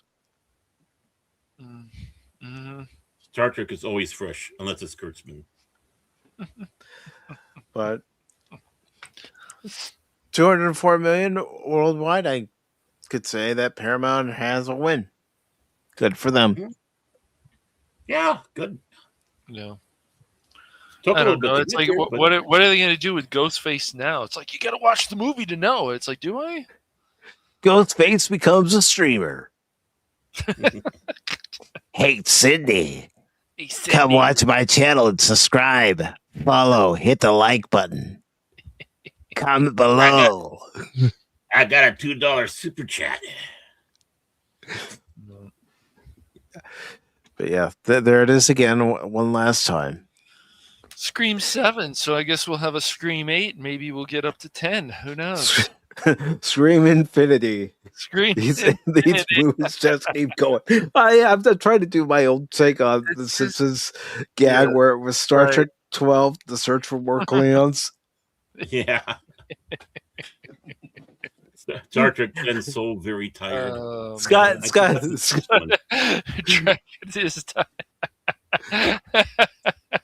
Again, the warp edges. I cannot do it, Captain. I cannot reach the controls. I can't. Man. Where's Kirk? He's in a wheelchair now. Oh shit. This is a problem. And Goat. And that movie keeps going. It's doing all right, I guess. It wasn't, their budget wasn't too big, but yeah. No. A movie by Seth Curry. Yeah. Great basketball player still. Yeah, right. He the last thing he was involved in movies, of course, was Naked Gun, and you know how well that did at the box office. Absolute classic. Yeah. I have no desire to see the new Naked Gun. I'll go with the classic one. It's something. Some people liked it, including Yellow Flash, Jace, of course, Crit. I watched some of it. I had to turn it off, but more power to them that they enjoyed that. So. Well, I mean, of course, Jace would. All they got there is Lufisk westerns, so it's like, hey, this is something new. Look, it's so great because it's not a Lufisk western. He was hoping it was going to be Rebel Moon Part 3, but unfortunately, you know. I'm going to say Supergirl's going to make 70 million. Yeah, probably something there, yeah. Yeah. It's not gonna it's gonna be a disappointment. I don't think it'll ever hit 600 million worldwide or some shit. So I doubt it. No, it's not gonna. I don't think so. It's just that it's going to be interesting to see if people really are going to take to that drunken Supergirl partying nonsense. I don't know. Maybe they will. I mean, I really don't. Mm-hmm. I don't mean to be mean though, but Supergirl is not a draw. No, she really isn't. She's pretty cool, but I'm not going to say she's I'm like not the saying most... that she is not. Yeah. I'm not saying she is, but the thing is a lot of the films have to be done for the normie market as well, and not as many people are as familiar are all that keen to. Supergirl. I feel when you think of a female superhero for a lot of these people, it's Wonder Woman. Didn't I can't remember the Helen Slater one very well because I might have seen it, I might have not, I might have seen parts of it. I can't remember. Did Superman actually popped in that movie? I think he No. might have. He didn't. Okay. No, I mean there was references to him. References. Yeah, there's a poster of Superman on I her feel wall. like you've got to. It's the same thing with, like I said about Nightwing. You've got to have the other characters in there to connect, because they've always connected before. So I'm sure that Helen Slater film was pretty good. It was okay, whatever. It was decent. I don't know. It wasn't at all? Oh, really? Okay. No. But she made a quality Supergirl, you thought, right? No. No. She was okay. She was all right. She was okay. I liked the movie as a kid because I was a kid. Yeah. Okay. So they didn't have any connections with any interesting. Okay, well. No, I mean, it was done. Bill and references, Globus did it, who at that time I think had control of Superman franchise in the films. And I think they got that from 3 and 4, Superman 3 and Superman 4. But yeah, it just didn't catch fire at all. And interesting. And Supergirl would work better, part of like an ensemble or like she could have her own movie, but once again, you got to have the connection. Either Superman in there, something else, James Olsen, like they did with the CW. You've got a Cat as well. You've got to have connections in there. So and just because they did a Supergirl TV show doesn't mean it's going to draw interest. Right, exactly. I mean, I hate to say this, Green Arrow wouldn't. I think Green Arrow would need Black Canary and some. I mean, we had the show Arrow, but I mean, just yes, you got to have these other connections. Yeah. Well, yeah, you got to have Black Canary with, they're a couple. At least they were when we did the whole thing back in the 80s. Right. She lost her ability to use her voice, her voice power. So she was basically, powerless in that aspect. While Green Arrow was out there shooting people with his arrows. But the thing is, though, even though you had the Arrowverse and you had the Green Arrow and so on and so forth, I don't think that would be a draw to bring in people as much as I like Green Arrow. Yeah, and he's a pretty cool superhero. It's I just once again, I just it has to be the connections. You've got to bring in other people. Yeah, he was supposed to be the bleeding heart liberal to Batman's more conservative. They're both rich guys. They're both wearing masks. Right. Oliver Queen was more with, as we would call it, the more progressive side. Batman just wanted to go out there and kick ass. Right. But it was supposed to be kind of a mirror. And somehow along the way, they always wanted to pair him up with Green Lantern. Yeah. And look, I know it's for many reasons, but Green Lantern movie didn't, grab people. I know it was a bad film. Yeah, it's funny. I went back and watched some parts of that. It's like after everything that's happened with DC lately, it's just like, I said, well, I mean, they got a few things right here in this Ryan Reynolds movie. I'll say that. I was the only one in the auditorium when I went and saw that. Yeah, and that was opening day. It actually had been out for a little while by the time I went and saw it. When I was sitting there, I was thinking that there would be somebody sitting in the theater with me. No. You've got to have, I mean, even that Wonder Woman movie, you've got to have these connections with people, especially if they're important relationships.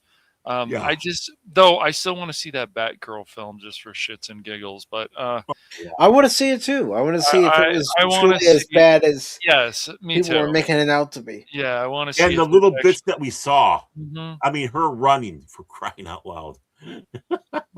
Yeah, right. I know. Now, I can see because the costume might not make it easy to do so or not, but might. I don't know. I mean, I can't say, but still, when we saw that, it was. You gotta be kidding me. Yeah, we've got to. They released the Snyder cut of Justice League. Maybe we'll finally get that Batman film one of these days and be able to judge it for ourselves. Yeah, maybe so. And I know I said Batman, it's Batgirl, but Batgirl, Michael Keaton's in it as Batman. But they've changed all this stuff over the years, like Batgirl and Ivy and stuff have a relationship, or Harley Quinn, or whatever the fuck it is.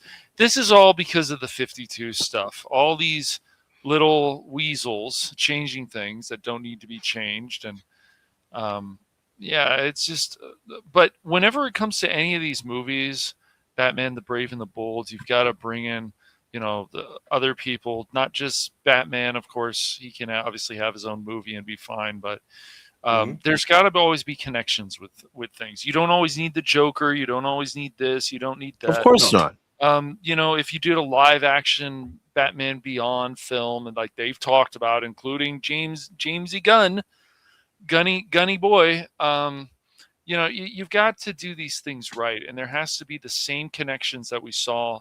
Well, you would hope so in the animated show. So.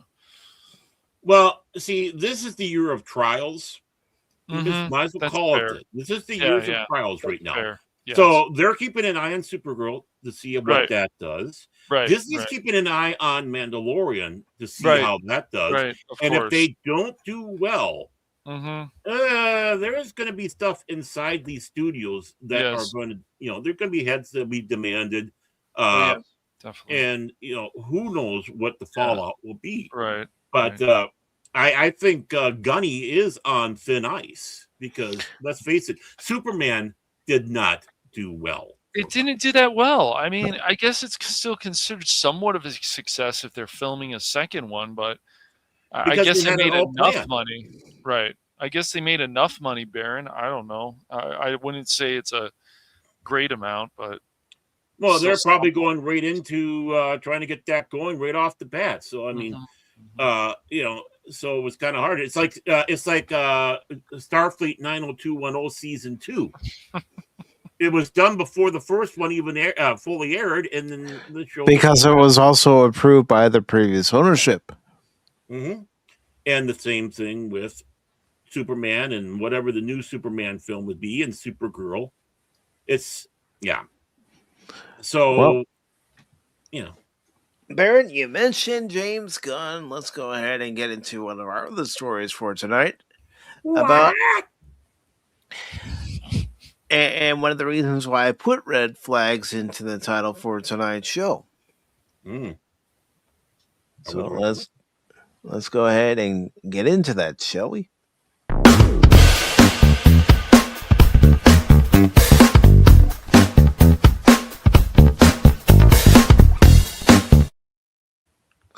All right, this comes from Matt McGloin of Cosmic Book News. And as you see there by the headline, it says HBO boss raises more red flags about James Gunn's DCU plans. Snyder fanboy. DCFU. Yeah. He wants James Gunn to completely fail. Well, everybody's thinking that James Gunn's going to be out at DC. Maybe so. And some people are saying bring in Zack Snyder. And no, I don't want that either. He didn't have. No. I want somebody vision new. Isn't my. It's not that good, man. Some of his vision is. There was some vision there. It was better than Gunny Boy so far, I would say, but still, that's not saying much. This story was posted on the 25th. And it says Casey Bloys may have just said the quiet part out loud about James Gunn's DCU on HBO. In his new interview with Variety, the HBO boss made it clear DC projects are being judged script by him.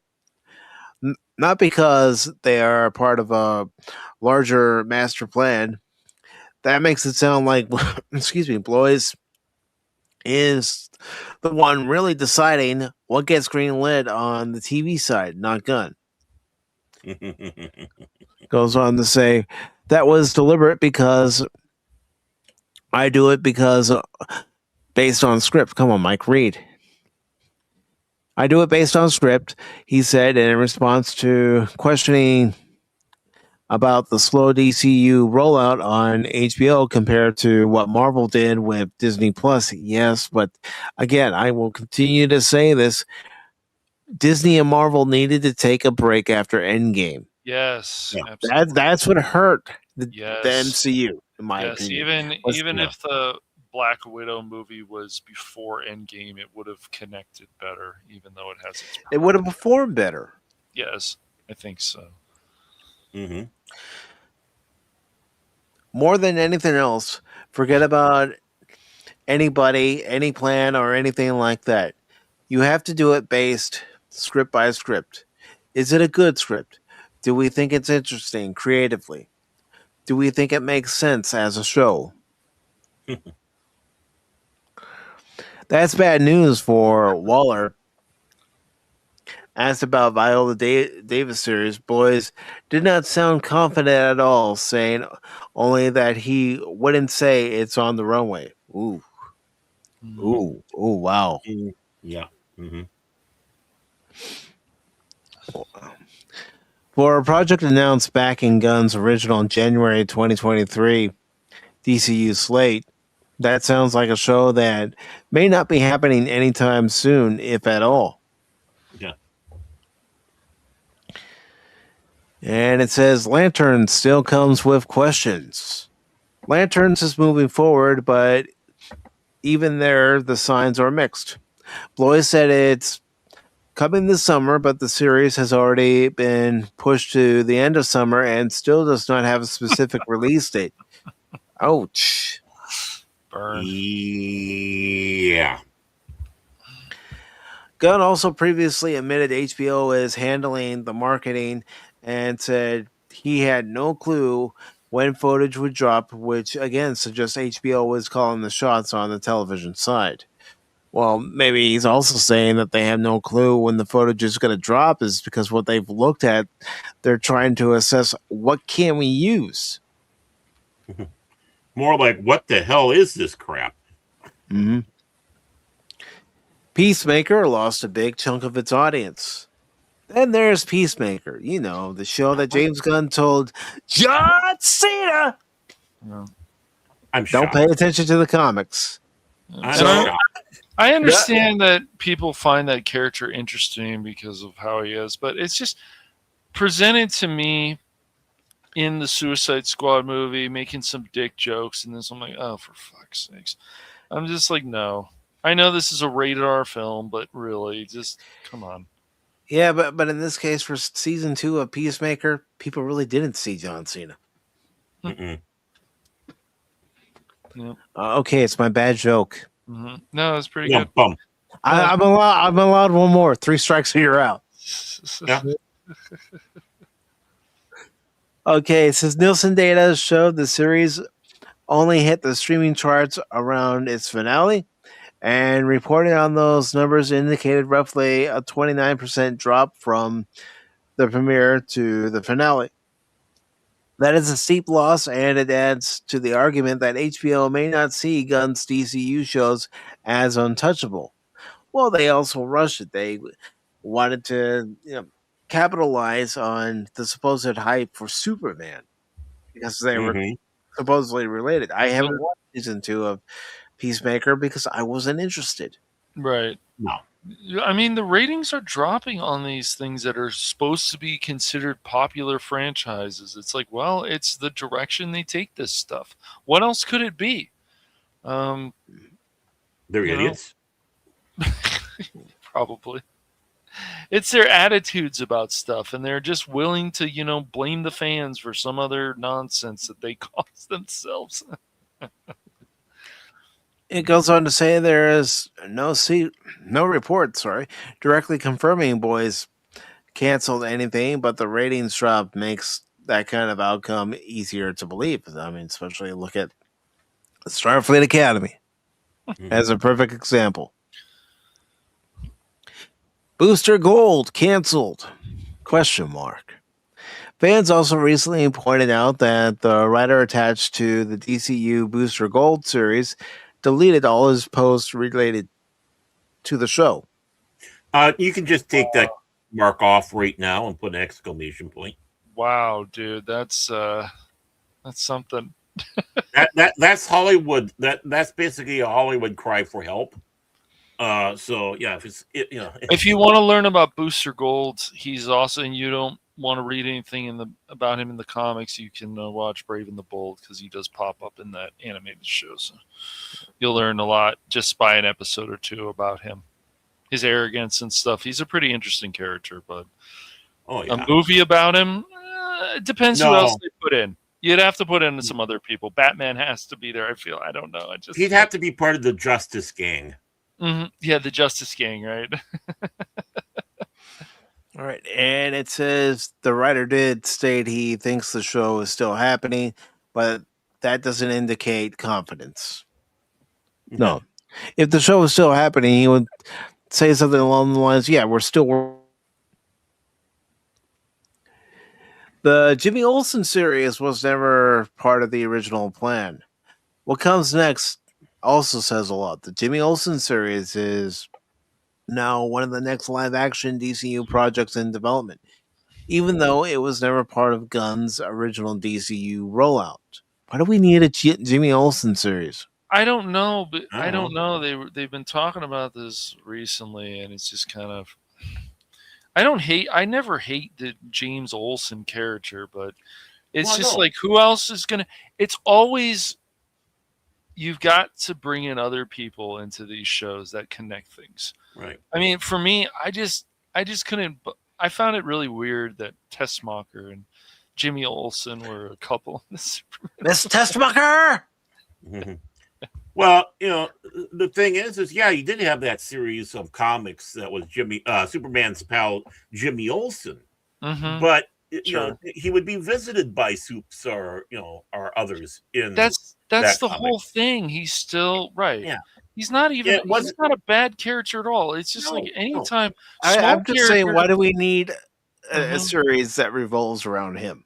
We don't really. It's just it would work for an animated series. That way, you could actually cycle in some of the heroes, which would be difficult for a live action series. It would work great that way. Just Superman's pal Jimmy Olsen comics. But for a movie, for a TV show, live action, or whatever, no, because Jimmy Olsen was always a sidekick. He was more of a sidekick character, and they want to. It's the thing about it. Once again, it's just these connections I've heard from James Gunn about we're going to do a Nightwing, where we're going to do this. We've heard stuff of Star Wars. Look what happened with Rogue Squadron. I mean, on and on and on with this stuff. And then it usually never gets made, or something happened with Patty Jenkins and whatever. Yeah. Even the Wonder Woman film, like there has to be connections all the time. Like they can probably hold their own, but still, it's like there has to be connections. And if there aren't, I really think it will always hurt the movie. Even that Batman film, like, yeah, you can watch it, the newest one, but do you want to watch it again? Other people, sure, they may, but they made the Penguin show work. But once again, there were good connections, and they explained the characters, so they can. That's also because Matt Reeves knew what he was doing. That's right, exactly. You can make this stuff work, but you've got to explain stuff. You've got to have enough background, especially in a DC, anything related to DC, Marvel. We need to see some good background. People can say whatever they want about the first Daredevil film, but it still had good background. It still explained what happened to him and why he went blind. That's because you're loyal to your boss, Ben Affleck. Loyal to my boss, Ben Affleck. No. Yeah, because you want to make sure you get those chin extras. Yeah, right, the chin extras. Bring in the stand-in chin. When you look at a movie like that, Baron, it's not that bad. I mean, it's pretty good. It's just a lot of this stuff that they're doing, once again, is just the connections, and they talk so much about, oh, we're going to do this, and but what have we seen so far? James Gunn wants too much of this Guardians of the Galaxy type stuff. Oh, that's fine. No, it isn't. DC's different than Marvel. Yeah. Well, yeah. I mean, especially the humor, certain different timing and all that stuff. Yeah. And what's good, me? Pictures over on Blaze. We are currently talking about whether or not those are actually going through on HBO. Yep. Hope you're doing well today. Yep. Yeah. All right. So it says recent comments. Go ahead. I was just going to say, every time you talk about Blaze, I keep on thinking that you're working with good old Glenn Beck. Glenn Beck. Yeah. I don't know. There might, from what I looked up recently, there might be a connection there. I don't know. There might be. So does that mean there has to be a certain amount of crying when we do stuff? Yeah, not from Mike. Yeah, no, but remember Glenn Beck used to start crying at a drop of a hat. I know. Yes. Like, where's your testicles, boy? I'll tell you what. But it says recent comments from co-showrunner Dan Perrault confirmed the show is still untitled and was only tossing around names as recently as last week, which makes the DCU TV side look even less locked in originally sold. The live-action DCU TV slate looks thin. Right now, there is barely any live-action DCU television on the board. Waller looks stalled, Lanterns is delayed and still vague, and there's no word about the Mascara series. It says Peacemaker lost a big chunk of its audience, and the next project is Jimmy Olsen's spinoff tied to Gunn's Superman corner, but it also goes on to say not a major expansion of the wider DCU. That isn't exactly the strong TV universe Gunn promised, and unfortunately, like a lot of Hollywood creators that we've seen, especially this decade alone, they're good at making promises, but as far as having any of their projects come to fruition, it doesn't really happen. Mm-hmm. You know, it's just people. It's very interesting with the whole James Gunn thing. And no, we don't. I'm sure everybody on the panel, we don't want these people to fail. We want DC to be great again. We want Marvel to be awesome and all this stuff. But the thing is, there's also a good time to just take a break, an actual break from it. No TV shows, no even a few years, and start figuring out what you're going to do. Well, they've had chance after chance. Yes. Cash, and they still haven't figured out what they're going to do. They don't know. And so that's why the three of us and other people have said, including Anonymous and other people, I'm sure DJ feels the same way, it may just be up to the fans to do more fan projects. I think that's all it's up to now is the fans. You know, it's just if we you want can't count on Hollywood to create anything that any of us are going to want to go see it. And real quick, I want to thank Voda for following the Blaze channel. Good to see you, brother. Hey. We can't. It's always been like the same stuff with all these things, and it's like Hollywood. You guys keep causing all these problems to yourself, and you need to figure out what you're doing. And so with DC and Marvel and a lot of this other stuff, that's why people would rather go back and watch the original Teenage Mutant Ninja Turtles or some other anniversary. I'd rather watch Superman 78. Of course. Even if it is the extended version. Mm-hmm. I know. Yeah, it's just, people rather go watch Lethal Weapon and stuff. But it's like anything that these people want to take on, it's not that they can't do these things. But when you say things like we don't respect what came before this, even if we don't like the movie or like the show or comic about it or whatever, it's like, but you've got to respect it at least. Because without that, we don't get to certain points where we are now. And so even, we got another Batman movie, and when they showed like the Joker in the extra scene, it's like, and there'll be people out there who'd be like, "Oh, well, Batman and the Joker have to be together," and it's like, do they? When I saw that scene after watching Matt Reeves' The Batman, I'm thinking, why do we always have to go back to the same old? Exactly. Batman and Joker. You get to retell that story 1,000 times. Right. Think of all the it's great still going to end up villains the we same. had. Think of all the villains that they introduced that people didn't know in the animated series. This is the kind of stuff. Think of all the great background we had in stuff like the X-Men series. And people went, oh, it's woke or it's this. It's like, no, it's always had a certain political agenda, but it made sense. And that's for Batman the animated series, it brought light to a character like Clayface. It brought more light to Mr. Freeze. Yes, it did. I mean, Superman has more villains than Lex Luthor. I mean, that right there. Mm-hmm. So it's like, Right. Yeah. there is this whole rogues gallery out there that you can use. You And can. again, they're Yes. just fixated on just a small number. Right. They are. They're fixated on it. It's crazy. You can make, if you want to make characters like Peacemaker, which barely had anything in the comics, you want to make him prevalent. You want to make him that a lot of people know this guy or want to get to know him or whatever. Fine, but there's so many characters that you could do if you do a Hawk Girl series or you do any of this stuff. You just got to bring in the connections and the characters that we've seen before in the Justice League, because it just makes sense. Yeah, right. The Justice Gang.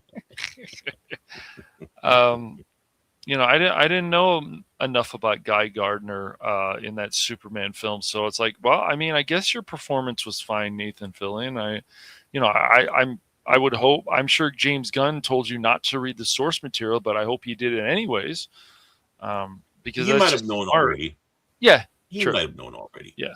But Guy Gardner is an a-hole. I mean, there's just right. no ifs, ands, or buts about it. In the comics, he was too. I mean, so yeah, I mean, it's just we don't need to just slap something on a whiteboard and see if it sticks.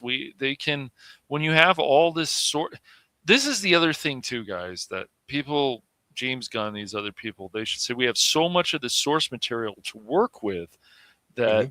We can just pull from all these different things, and you want to prove that you're the guy for this, then prove it.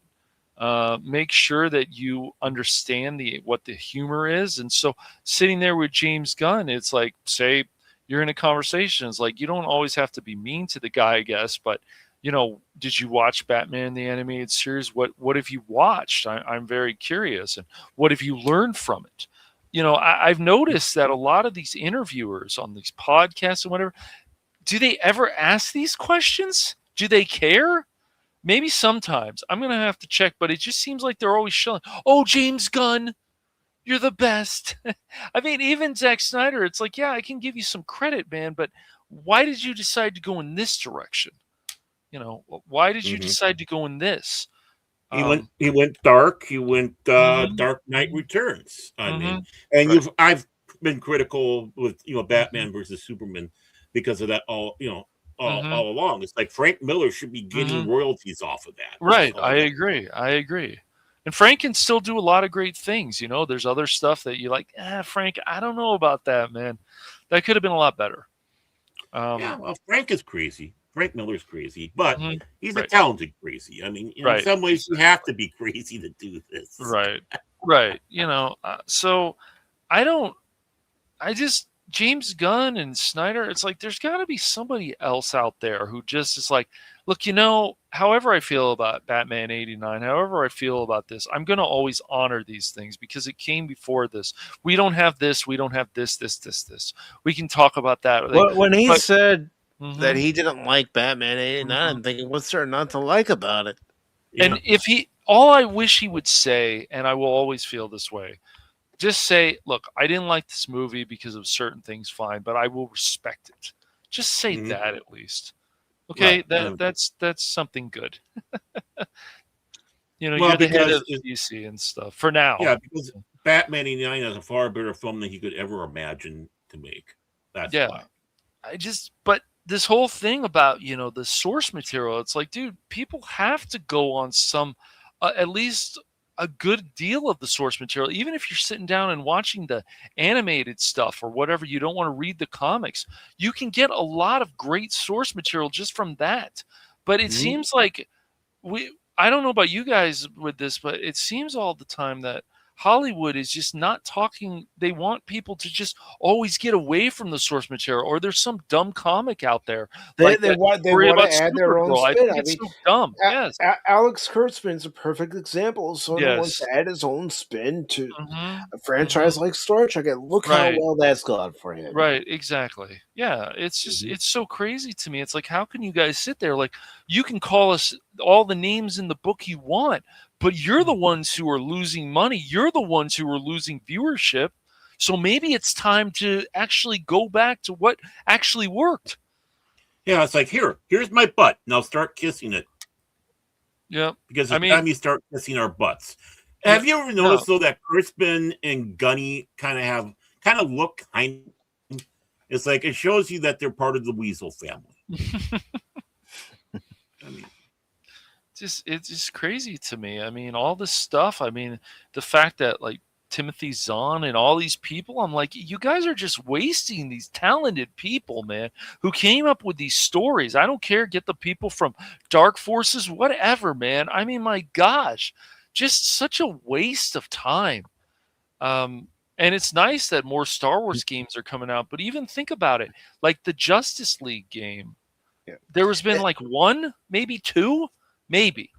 And Low Spec over on Rumble says, excuse me, them pesky fans care more about the lore than we do. Right. Yeah. That's right. I'd rather be a pesky fan who actually cares about the canon of a series than someone who's just coming in to get a paycheck and make it about their own agenda. No, that's not what you're here to write. You're not here to write Baron Orman Tagge's agenda, Cashmoney007's agenda, Mike Pacific4's agenda. No, you're here to contribute to the lore and the legacy that came before. Well, that's just it. To do that, you have to have humility. Yes. Because you realize that you're working in another person's sandbox. Mm-hmm. And it's just like Timothy Zahn said when it was questioned about, what you're doing, writing the novels and all that. What would happen if Lucas just turns it all on its head and does something different and such like that? He goes, well, it's his universe. I'm just playing in his sandbox. He can do whatever he wants. Mm-hmm. Do you think that Gunn has that mentality? Do you think Kurtzman has that? Do you think pin-headed Steven Colbert has that mentality? Yeah. No.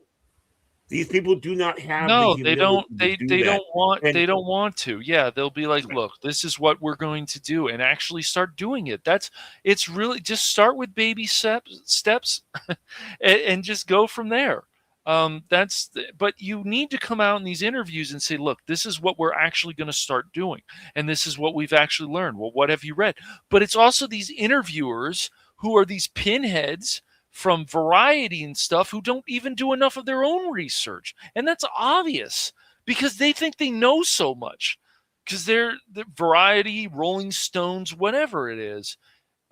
It's like, no, you guys need to go back and do some more research. We've taken away, I would say, a lot of cool things from conventions and all kinds of stuff because of the politics, the arrogance, all this other crap that's been going on. And it's like, well, you guys want to make money. It may be time to stop doing this stuff and figuring things out. Pixar still needs to figure some things out again. DC obviously needs to figure a lot of things out. Marvel needs to still figure things out. And they're under Disney, but still, it's like, once again, you guys need to work on making money and making the fan base happy. And why disgrace the fans that help build these franchises? That's so silly to me. Yeah, True Rock makes a good point. Yes, it does. Research requires reading.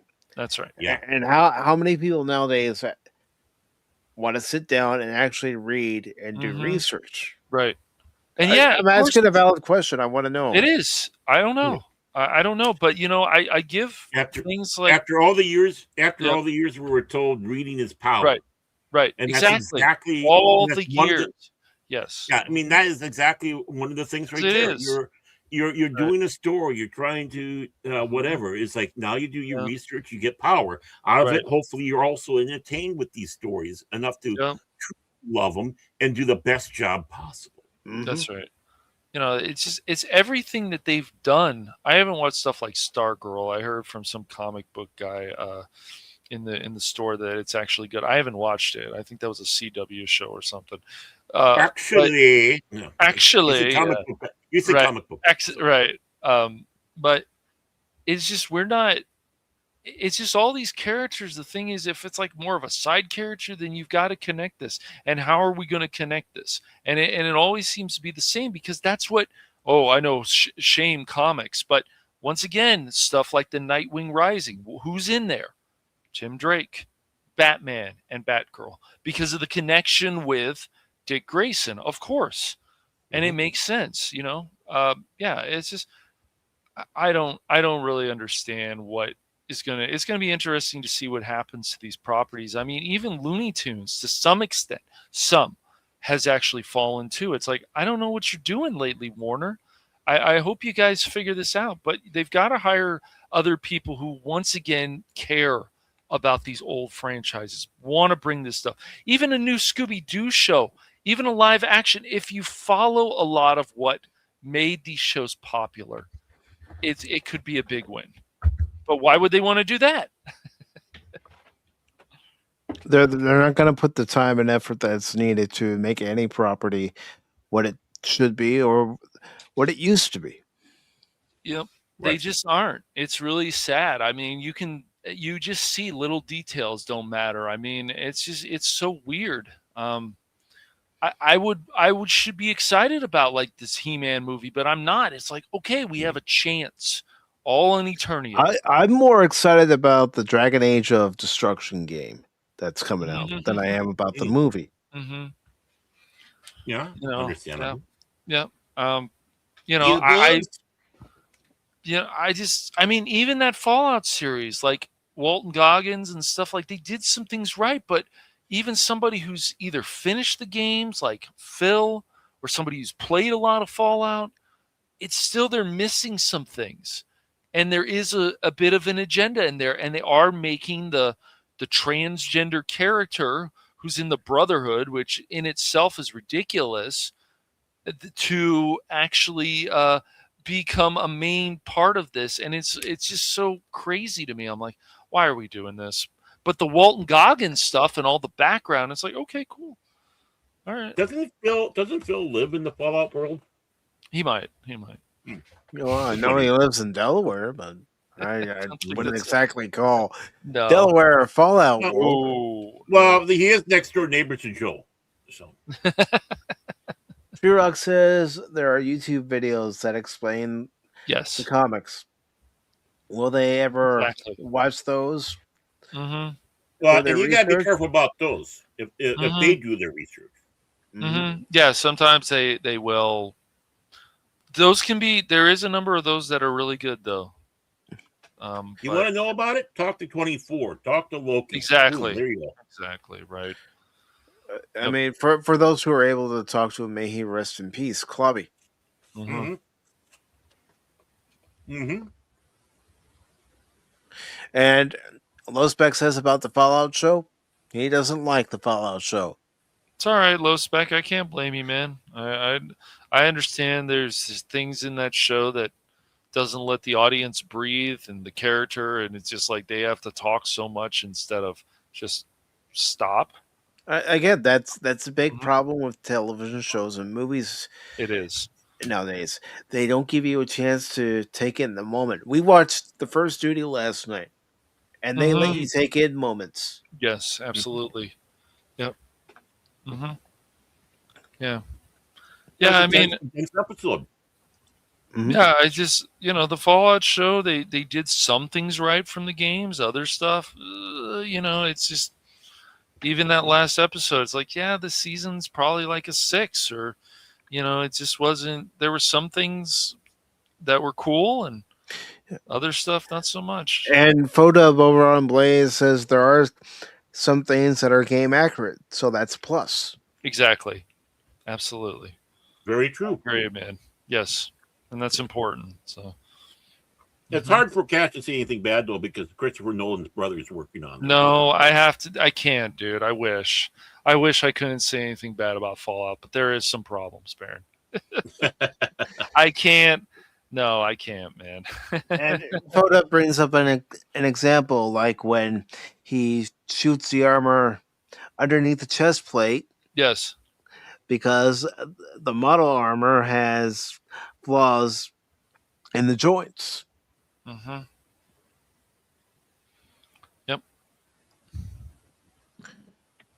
And he also adds, if the show didn't have Set the World on, the song would have bombed.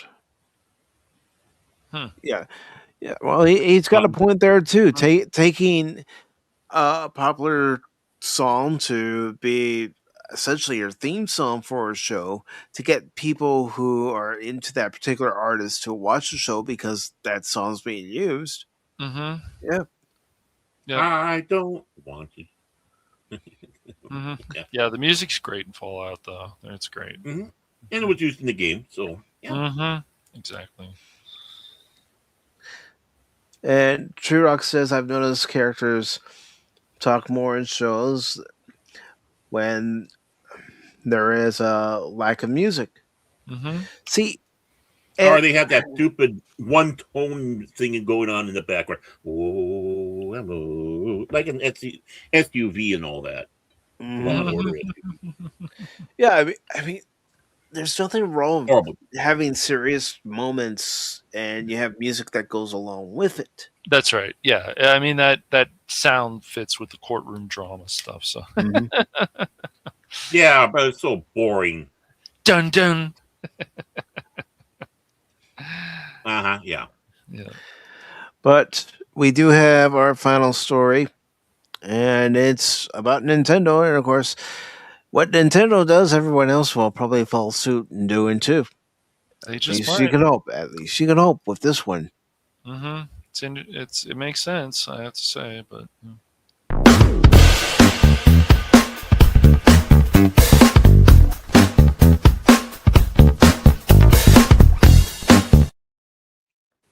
All right, so Cash won't like it.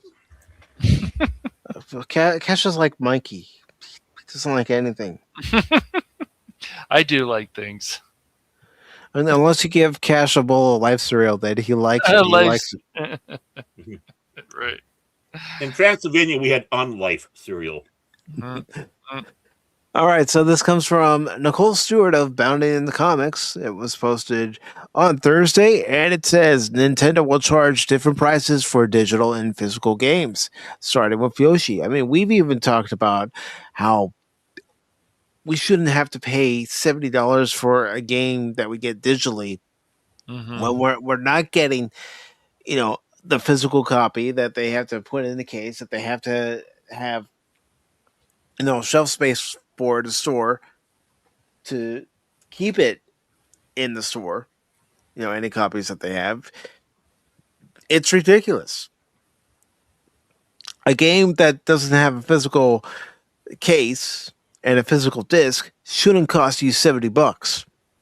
Right, and this is what they promised us when this stuff was coming out. Whether it's books or now obviously with media. Whether it's the DVD, movies, TVs, and video games. Well, I would question everybody, and I think it's a question people should ask online. People should talk to in game stores, whatever. Do you really feel that you got $70 worth of this game? Do you feel that this game could be $80? Because even stuff like Mario Kart World, I just feel like that's not an $80 game. It's like a $60 game. Let me ask you this, Cash. You did buy a Nintendo Switch 2. Do you regret that purchase, or are you waiting to see what Nintendo releases to? You should. It's pretty cool, but I would always tell people that if you're going to buy that, you should buy a good bundle to save some money, and you should also look at places like eBay and for unopened copies of these games that you want. You can put a lot of your Switch 1 games on it. Yeah, no, the Switch 2 is pretty cool. Do I think it's a must-have? No, but it's pretty cool. Yeah. Well, according to this article from Nicole Stewart of Bounding in the Comics, it says, according to a post released by the Gaming Giant, come on, Mike, all stream long you've been doing this shit. I know. Blame Baron for it. It's okay. No, it's not his fault. It's my fault. On March 25th, Nintendo will charge prices for digital and physical games starting in May 2026. And the first game to get hit with this change is Yoshi and the Mysterious Book.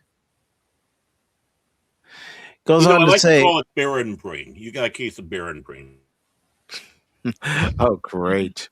Uh-oh. The upcoming game, which will release on May 21st, will be $59.99 on the eShop to download or $69.99 at retail locations.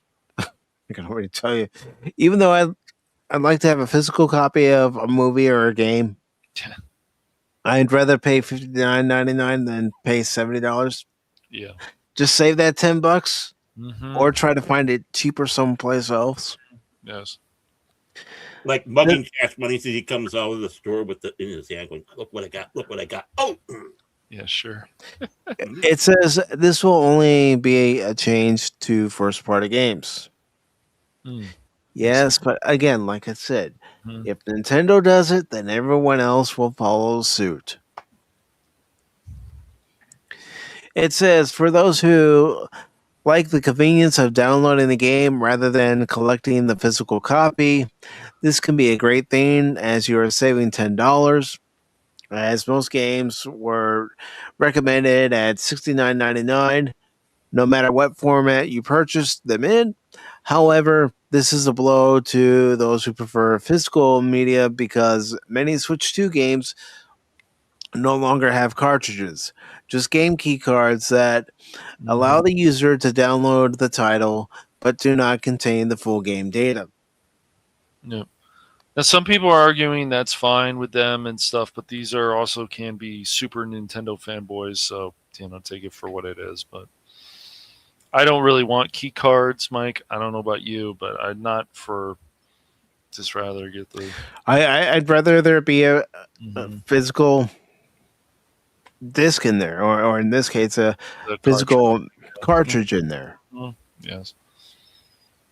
$59.99 on the Nintendo eShop, or you can pay $70 and not even get the physical copy, just get a code. Can't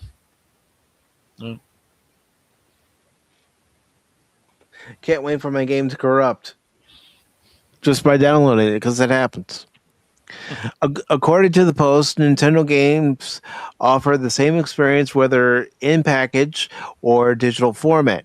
And this change simply reflects the different costs associated with producing and distributing each format and offers players more choice in how they can buy and play Nintendo games. Yes, but if you're getting the physical case, there should be a physical game. You're not even getting the physical game in most cases anymore. Even Sony's guilty of doing it by putting the key in there to validate on the PlayStation Store so you can download the game. Right. That's stupid. That is absolutely stupid in my opinion. I'm lucky when I bought MLB The Show 26, there's an actual physical disc in there and not some download code to use on the PlayStation Store. I don't want that. I still want physical media. Yeah. Yeah, it's just if you're going to go with a lot of digital, you need to have a lot of space. So I would say just once again, the best options, go with what is the best for you. If you really want digital, fine. But I really don't think having an all digital console is really the way to go. And I think being able to put in the disc still is fine for now. We've been using it for a number of years. It still works well. But. And I want to add something about having the space. A lot of these games that are coming out now are large files. Yep. They take a lot of space in your hard drive, your solid state drive. Oh, yeah. Yes, they do. They do indeed. And depending on the size of that solid state drive, you could use it up very quickly. Yes. You know it. You're preaching to the choir. It says that this will affect only new games that come out in May, and existing titles will not see a price change, even though Mario Kart World is already more expensive at $79.99. That's stupid. That's asinine. Yeah. It is, Cash. It is asinine, man. Always. But it's just $100. Nintendo can be greedy, sometimes less, sometimes more. It depends. Than Microsoft and Sony, they all can. They see the green-eyed monster or whatever, but it's just no. There's not. I would tell people there's a person who wanted to argue with me. I think it was on Screen Rant of all things. Maybe it wasn't so much an argument, but the guy says, "Well, I got 400 hours out of Mario Kart World and for my family. And so he feels the $80 is worth it." I'm like, I don't. But he's talking about for a family. When did he even say the size of his household? No, he didn't. Him, his wife, and how many kids he has? Cats. How How many cats? Not cats. Well, I've played a lot of Mario Kart World, and I just don't see how that justifies an $80 price tag. Now, people will say that it's because of what's going on in the government, of course. People say it's AI. I'm sure people say whatever else they can, but no, it's aliens. Right. Yeah. It goes on to say Nintendo stated to IGN in response to their pricing inquiry, saying the cost of physical games is not going up. This means that when Nintendo sells digital versions of Nintendo published games exclusive to Nintendo Switch 2 to consumers in the US, those prices will have an MSRP that is lower than the physical counterparts. Yeah. Tree Rocket, it depends, man. It depends. You can save at least $10 to $15 on eBay. Sometimes Nintendo actually has pretty good sales, sometimes good sales on certain things, but probably around that time. So yeah. It says retail partners set their own prices for physical and digital games, and pricing for each title may vary. Essentially, they're saying that they're not raising the prices, but lowering the digital version prices to accommodate the lack of packing, production, and distribution, which is how it should have been in the very beginning, especially when you have outlets like Steam, GOG, Epic Games. Even buying a digital movie, it shouldn't cost as much as buying the physical copy of that movie, because you're not getting the paperwork on the inside of these movies, these games. Yes. Right. It says, though the timing makes this decision frustrating, as gamers are sharing their disinterest in physical copies because they don't include a cartridge, you can't blame them. No. While producing the package for physical media is definitely an extra cost, with Switch 2 games only including a game key card, which just lets you download the game, it feels like a ripoff with it being an extra $10, because it is a ripoff, Nicole. Yeah. It's not. Yeah.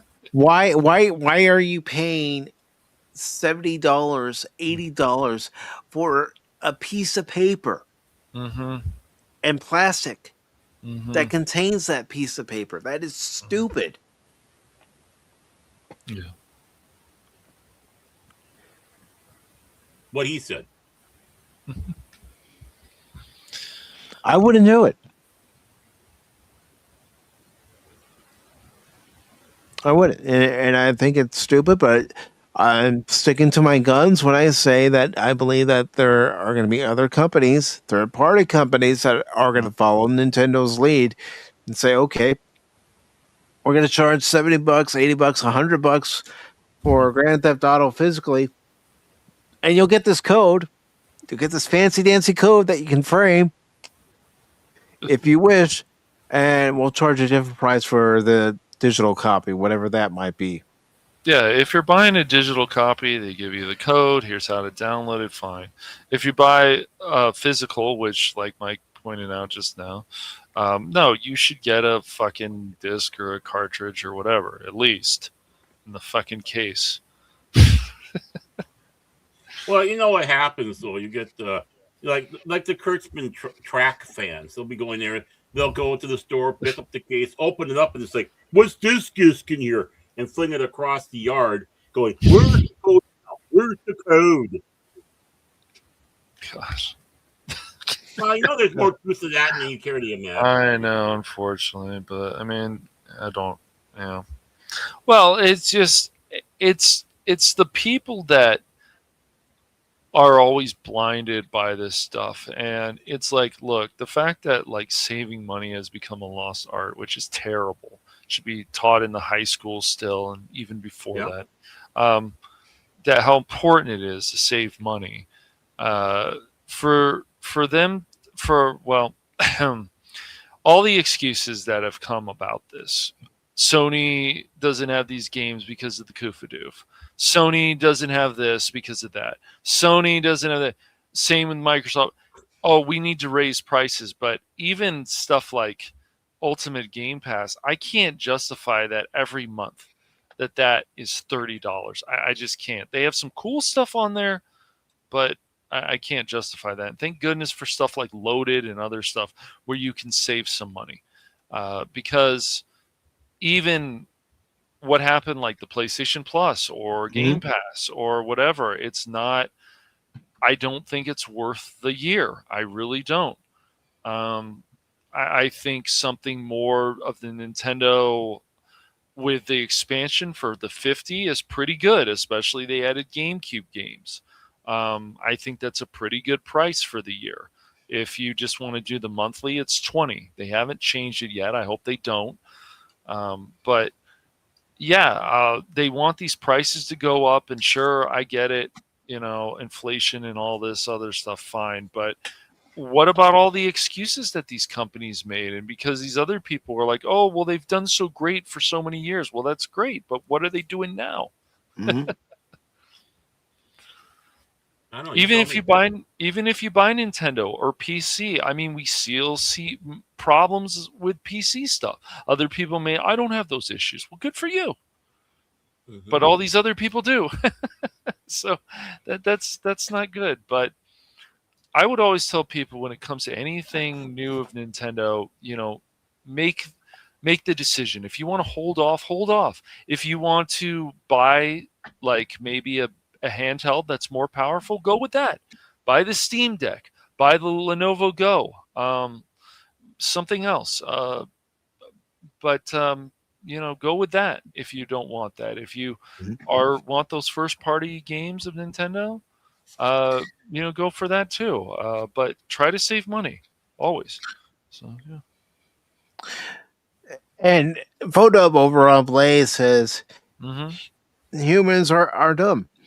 There's no other way around it, bro. Yeah, exactly, right. Exactly. The people of Earth are all idiots.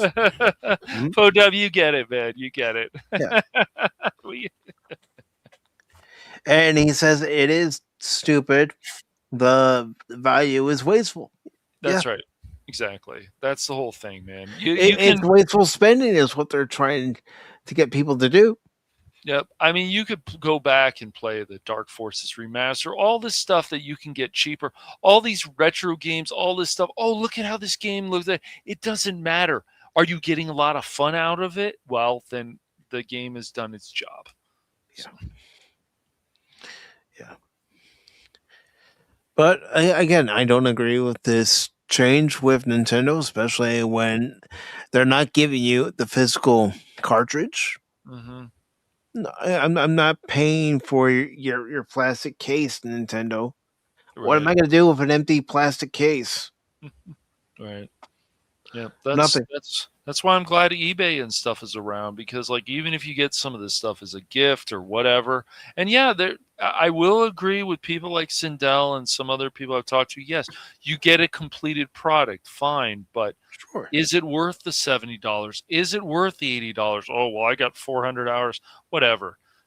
I'm talking and these are just the base game, and so once again, I will continue to beat the hammer with this one is.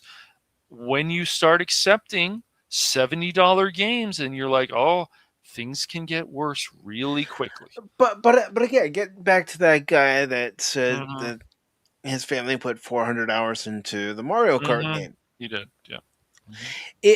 If he has a large family, and it occupied everybody's time: mom, dad, brother, sister, or sister, brother, sister. However, the dynamic of that family household is, then it is worth it for a family atmosphere. But if you're just a single person, exactly, it's not worth it. Right. And also, there's nothing wrong with it if you want to go half and half with a sibling for the Nintendo Switch 2 or whatever. There's nothing wrong with that. Not at all. Unfortunately, the Nintendo Switch 2 was going to go up in price. It doesn't matter what was going on. It was unfortunately going to go up in price. But, I mean, even going back to the PS3 days, the fat PS3 as they would call it. Yeah, the backwards compatible one where you yep. can play not just PlayStation 1 games, but PlayStation 2 and And True says, I love falling off ladders and Half-Life. Why do I need to play games with good controls and graphics? Yeah, but even these games with good graphics don't necessarily have the good controls, and the opposite is true as well. And falling off ladders, I don't know what you're talking about. Falling off ladders at Half-Life, I don't know any of that. That happens, but the controls aren't bad in Half-Life, but some things are a little, it's intentional. I believe it's intentional, the jumping puzzles and stuff. Oh, there are people already paying $80 there, Lady Miss, for the Mario Kart World game. They're already doing it. It's like, why? Yeah, it's their money, but it's just it's crazy when you can go on eBay and some of these places and find unopened games. They're brand new, and you can pay about $15 less. Now you have to check, of course, because people have been scammed on there sometimes, I'm sure. But usually, if there's a lot of good reviews on there, and it's not just a few, it should be fine. And eBay, as far as I know, and Nintendo, it will be fine. I know they were talking before about breaking their console, but this is why people also get mad about these companies and they start sailing the high seas. Now, that's not perfect either. That has its problems too. But if you enjoy testing stuff, that is a way to go. I'm not saying that you should, but it's just an option out there to test stuff. But he's not saying not to, but he's saying do it. But it's these prices, and that's why people get mad, and for good reason. They're trying to tell you, even Nintendo, and this is what I say about anybody. As much as you think somebody's a genius or whatever, if they start messing up, you have every right to criticize them. And Nintendo does have some of its own problems that they can cause to themselves. That's why I'm not afraid to criticize these game companies or these movie studios when they do something stupid. Yeah. And that's why you don't get endorsements. I'm not looking for endorsements. My goal from the beginning has to be honest and real with people. Yeah. Be myself. If I'm having a problem with a game and you hear me ranting and raving, it's really me ranting and raving. And I'm not just talking about all this. This is bullshit. This is fucking bullshit. I'm not talking about that. And Cash knows exactly what I'm saying when I say this is fucking bullshit. No, when I start yelling, you hear me screaming into the mic. It's frustrating. And what's the most frustrating thing about all this stuff is these developers. They used to be great. They had a great vision. They were not willing to put their politics into this crap or whatever. They wanted to give people a great experience for the money. And we had many, many years of that. Lately, though, there's some things that seem a lot of potential, but then there's other stuff that's even older, like the Marvel Maximum collection, whatever you want to call it. It's buggy. It's not getting good reviews right now on Steam. It's laggy. It's this. And so it's like, why? Why don't you guys test this stuff? It's the same thing where they oversaturate the market with survival games, Souls-like games. Like, those are nice, but I do agree with Spock and some other people. Where is more of the variety? okay, we get something like Telltales. Well, what are we going to get next? Are we going to get a first-person shooter game like this? Are we not just going to get a strategy game like this? And so it's frustrating to people. Where are the better racing games? Where are this? Where are the attractive women on the picture? I know it sounds funny, but this is all part of what, with the drag racing, with the street racing, this was all part of it. But no, we have to take that away. That's wrong now. But this is right. No. Yeah, you're exactly right, Gunslinger. Even Arc Raiders, yes, it's a looter shooter, but again, like a lot of games nowadays, it has microtransactions.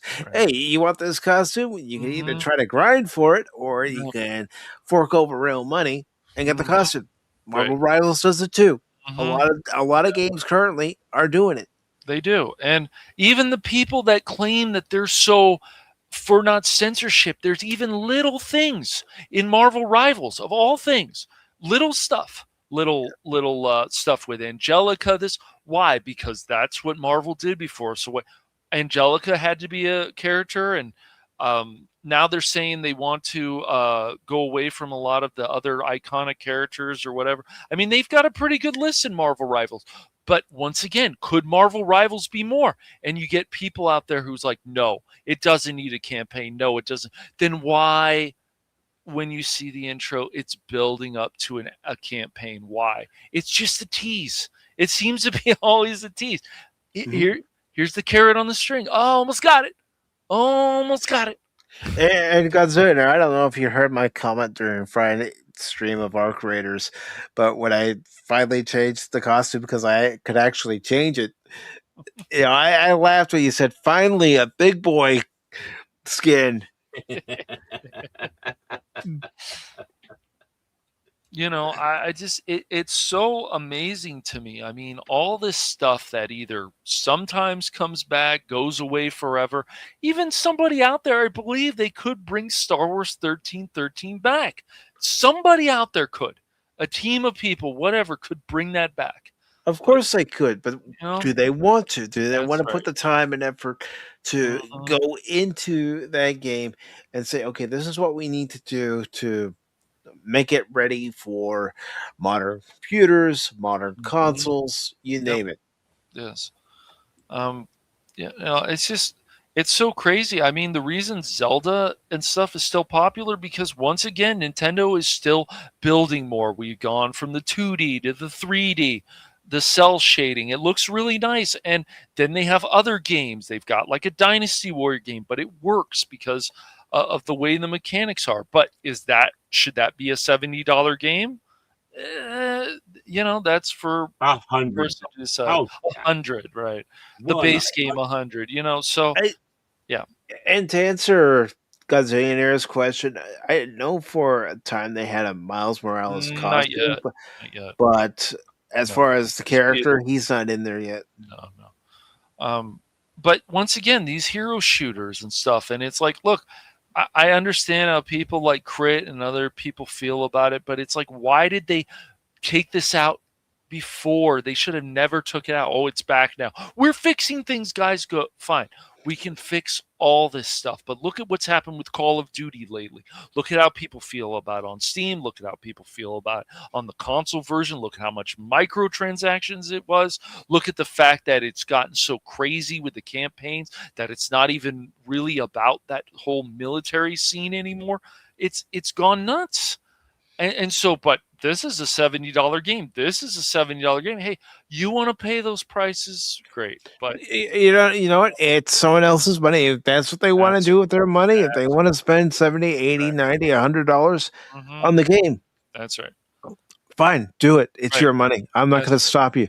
I'm just saying there aren't many games that I'm going to spend that much money on. But when you start complaining about these prices going up, weren't you the ones who actually decided to accept this before? You were. Yes. So what do you think was going to happen? Use your brain. And it's good to see V424 over on Blaze. Hello. Hope your night's going well. Hope your stream's going well. Yo. So it's really interesting to me about this stuff. And I would tell you guys all the time about this stuff. If you're really willing to buy a console, you want to Switch 2, you want a PS5, ask yourself always these questions. One, how much am I going to get out of this console? Two, is this actually going to be worth it to me? Are these prices actually worth it? Because think about this. The PS4 had at least a number of exclusive games, at least over 30. So, I mean, that's pretty good. First party games. So look at Insomniac Games. However you feel about Spider-Man 2, however you feel about any of this stuff, you've got the bloated budget, but what did they come out with? The Rift Apart. But as I've talked to Spock about this, and Spock has mentioned this too, where are a lot of these more 3D type games, 3D platform type games? You don't see many of them anymore. And it's been that way for a number of years. But look at Ratchet and Clank. Why can't we may get something from like an independent company, but we'll see. I mean, I'm hoping that He-Man and the Masters of the Universe, Dragon Age of Destruction game is good. I have a feeling, based on the demo, that Pragmata is going to be a good full game. There's potential there. The demo was good. It ran well for people. That's always pluses. So, yeah, big plus. Yeah. There are some things to look forward to, but I think we need more. Yeah, and Tree Rock, think about this. People pointed this out. I was reading some stuff recently. Sony has actually shut down more studios than EA. How unreal is that? Well, their stocks aren't doing well since they announced that there's going to be a price increase for their hardware. Mm-hmm. Well, they do this stuff to themselves, And sure, we can blame other things. I get it. I know prices are still high. I understand. I'm not foolish to think they aren't, but things can always get better. And I just think Sony is starting to just commit Sudoku. No, but they're just not going in the best direction with this. Yeah. It does math problems? Yes, that's right. You mean seppuku? Seppuku, excuse me, yes. But I was being funny. It's just the whole thing is... I was funnier. You were funny on that one, but it's just funny. But really, they just keep doing this stuff. And once again, guys, just take Sony PlayStation. Just take what you did with PS4. You want these consoles to still be relevant. I'm not saying they're bad in themselves. You can be games, but even when they're like, oh, we're going to not have our first party games on PC anymore. It didn't help. Okay. But we're going to make a PC launcher. Okay, Sony. Yeah. So it's just funny. Right. There's probably an app for that. Well, yeah, DJ's not far off. Right. Yeah, all these companies have an app to do something on their website, something related to their store. Yep. I'm just saying that when you buy these new consoles and the way like Mike did things with it, like getting his PS5, I'm like, it makes sense to me. Again, my PS4 was starting to die. My PS4 was an original launch PS4. It was starting to die. So I was thinking, okay, I could get a PS4. But knowing that some of my games that I have are backwards compatible with the PS5, I'm just going to go ahead and get a PS5. And I'll admit, I was looking forward to playing Final Fantasy VII Rebirth. I was looking forward to playing Stellar Blade.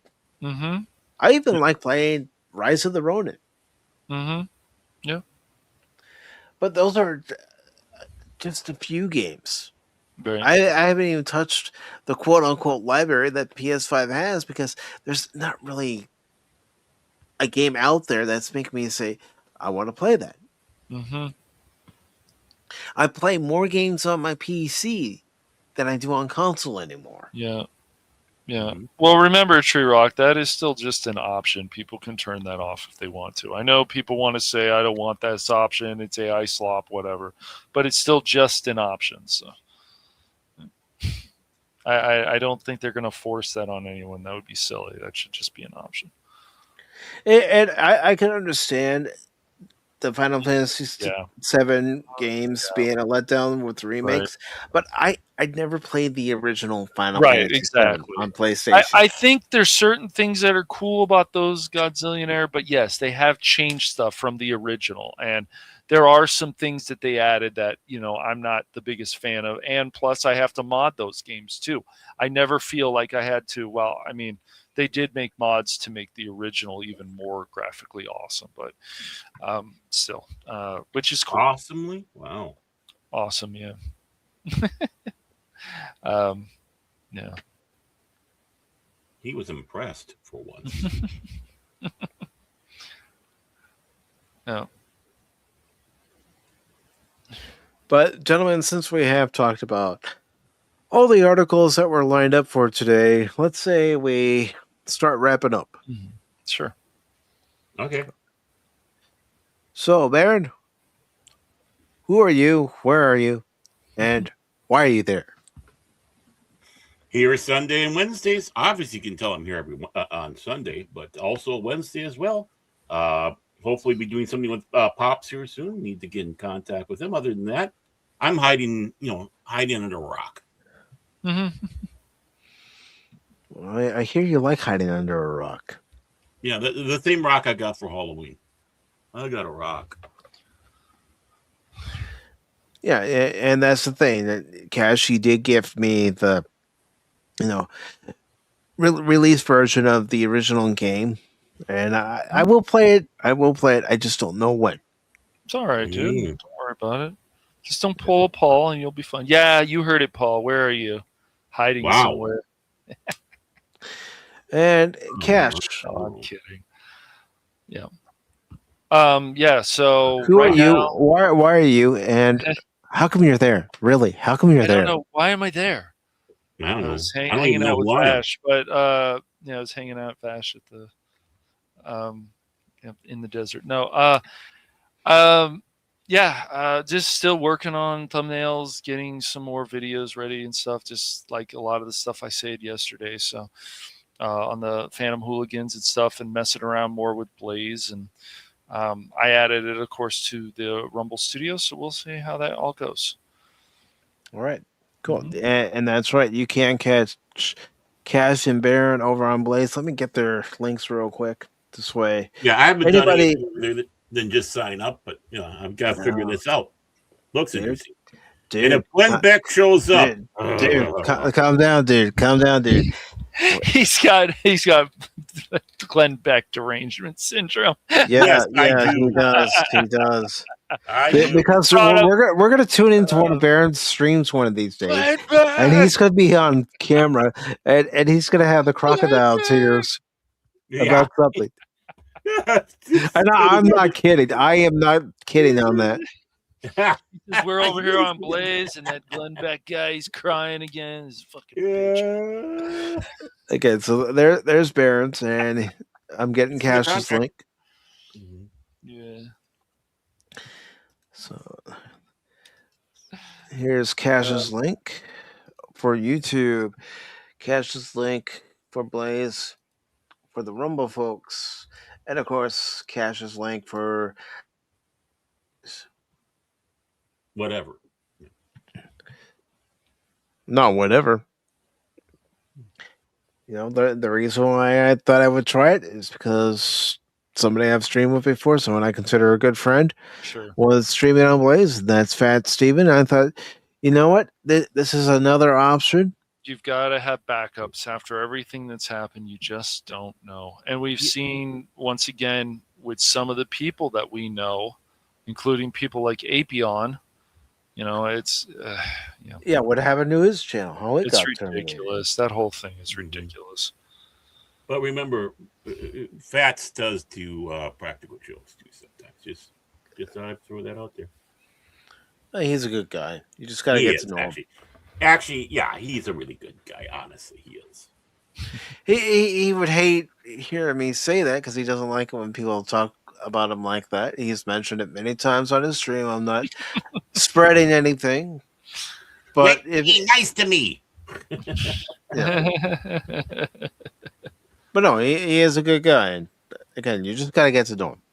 Mm-hmm. But anything else coming up for you, Cash? Nope, not right now. I just keep making more thumbnails and stuff and getting more things ready. So I've got at least 4, 5, 6 now, and they look good. So yeah, just next is going to be the stream. So collect them all, folks. You'll have them out there. Make sure you collect them all and find that rare foil one too. Yes. Foil. Well, before I promote what's coming up on Blaze, YouTube, and Rumble, I do want to thank sort of Poopus Cuber and his human suit for stopping by tonight. Thank you, Snorty. Really appreciate it. Yeah. SortofPoopusCuber.com. And of course, the boopable nose. The lovely Lady Miss. Thank you, Lady Miss, for stopping by. Thank you for always coming by each and every stream, no matter what kind of mood I'm in. You always make it better. You always make the night better, the day better. Just having you in the chat. Tree Rock Creations. Thank you, Tree Rock, for stopping by tonight, brother. Really appreciate it. Yeah. Cash man. Helion. Thank you for stopping by. Don't worry about being MIA. Everybody's busy. Everybody's trying to get stuff done. Yeah. And don't worry, Helion, the Dodgers still love you. Okay, I know you hate them, but they still love you. Yeah, but do Dodger fans love each other? Not always. I don't think so. After that video I saw the other night. Not always, man. People do. Well, and let's not forget July. When July comes around, the MS-13 night, and get your MS-13 bobblehead. Baron. Oh boy.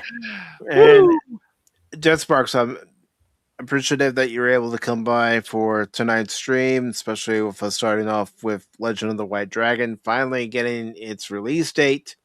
And again, my condolences to you and your family on the loss of your grandfather. Yes, man, that sucks. Yes. And of course, Iron Lund, thank you for stopping by tonight. And Iron Lund, welcome. The membership of Pacific414. Really appreciate Pops for gifting that membership. And speaking of Pops, thank you very much, brother. It's always a pleasure to see you in the chat, but it's also a pleasure to do a live stream with you or do a recording with you talking about different movies and shows. So, brother, thank you very much. You guys talked about me behind my back, didn't you? He was just wondering, how we could get in contact with you, and I told him the situation, so... He's been playing with his Easy Bake Oven too much. It's all right. Yeah. My hair caught on fire. Too much hairspray. And Saki Bulb, thank you for stopping by. Brandon Looney Tunes fan is not here. And I know this sounds harsh to some people, but I wouldn't expect any sympathy if something happened to my channel because I put copyrighted material up on my channel. Yep. It's a danger. It's you're playing with fire when you do that. Yes, you are. Oh, yeah. Mm-hmm. Yeah. And of course, the previously mentioned Pops. Thank you, Pops. Really appreciate you, brother, and always glad to see you, like I said. And of course, I'm always glad to see DJ Ronnie G. DJ Ronnie G. And his turtles. Turtles! DJ. How many people? Yes. Excuse me. Yep. Yes. And, of course, Cash's #1 fan, his biggest fan, and Baron's better half, the long suffering. Gosh, no wonder she's the long suffering. Right? You see what we have to put up with when he's with us during Pop Talk. I can only imagine what she has to put up with. Well, it has to be long suffering if she's Cash's biggest fan too. Sure. And also, Iron Lund, thank you for gifting that membership that went to Lord Thoth earlier in the evening. Greatly appreciate it. Thank you very much for the support. And of course, he's everybody's favorite kaiju because he's a rich kaiju. And if you tell him otherwise, well, he'll use his atomic breath and burn you down. The Godzillionaire. Not his breath. Not his breath. And of course, Lord Crit of Everest Productions. He's got his monocle and his silk top hat, Yes, yes. and he's swimming by, making whale sounds. Mm-hmm. Yep. But if he gets out of hand, there's always poachers around. No, I'm kidding. Maybe. Who knows? Yep. I got the Japanese whaling crew on my speed. Oh, okay. So on speed dial. That's speed dial. And yes, Lady Mist, you take care as well. Everybody take care. Thank you for watching. If you haven't done so already on YouTube and Rumble, please make sure you've hit that like button and you shared out the stream, repost about the stream. And, as far as what's coming up on the channel for the rest of this week, all time 6 p.m. Eastern, I will be playing more Metal Gear Solid Delta Snake Eater this Tuesday at 6 p.m. Eastern. And Wednesday, well, he can tell me not to go full retard, but I do it each and every game stream. But we're going to be watching Tropic Thunder this Wednesday for our watch party. Of course, the Cosme link will be there in the chat on YouTube, Rumble, and Blaze for anyone who wants to come on to the Cosme side and watch the movie and then comment about it on whatever platform you're actually watching on. So we'll have that watch party. And then Thursday, I plan to play more Mass Effect at 6 p.m. Eastern. And then after that, for the next 4 days, there will not be any streams. I thought with the Easter weekend holiday coming up, I would go ahead and take a short break. But everybody, thank you again for joining us, the Three Stooges of Pacific414 Pop Talk. And where is that clip? Knock, knock. There's that clip.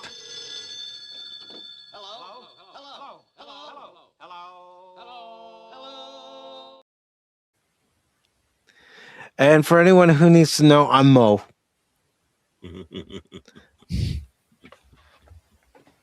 But everybody, thank you. You have a great night, and we will see you all later. Bye, everybody. Autobots, transform and roll out.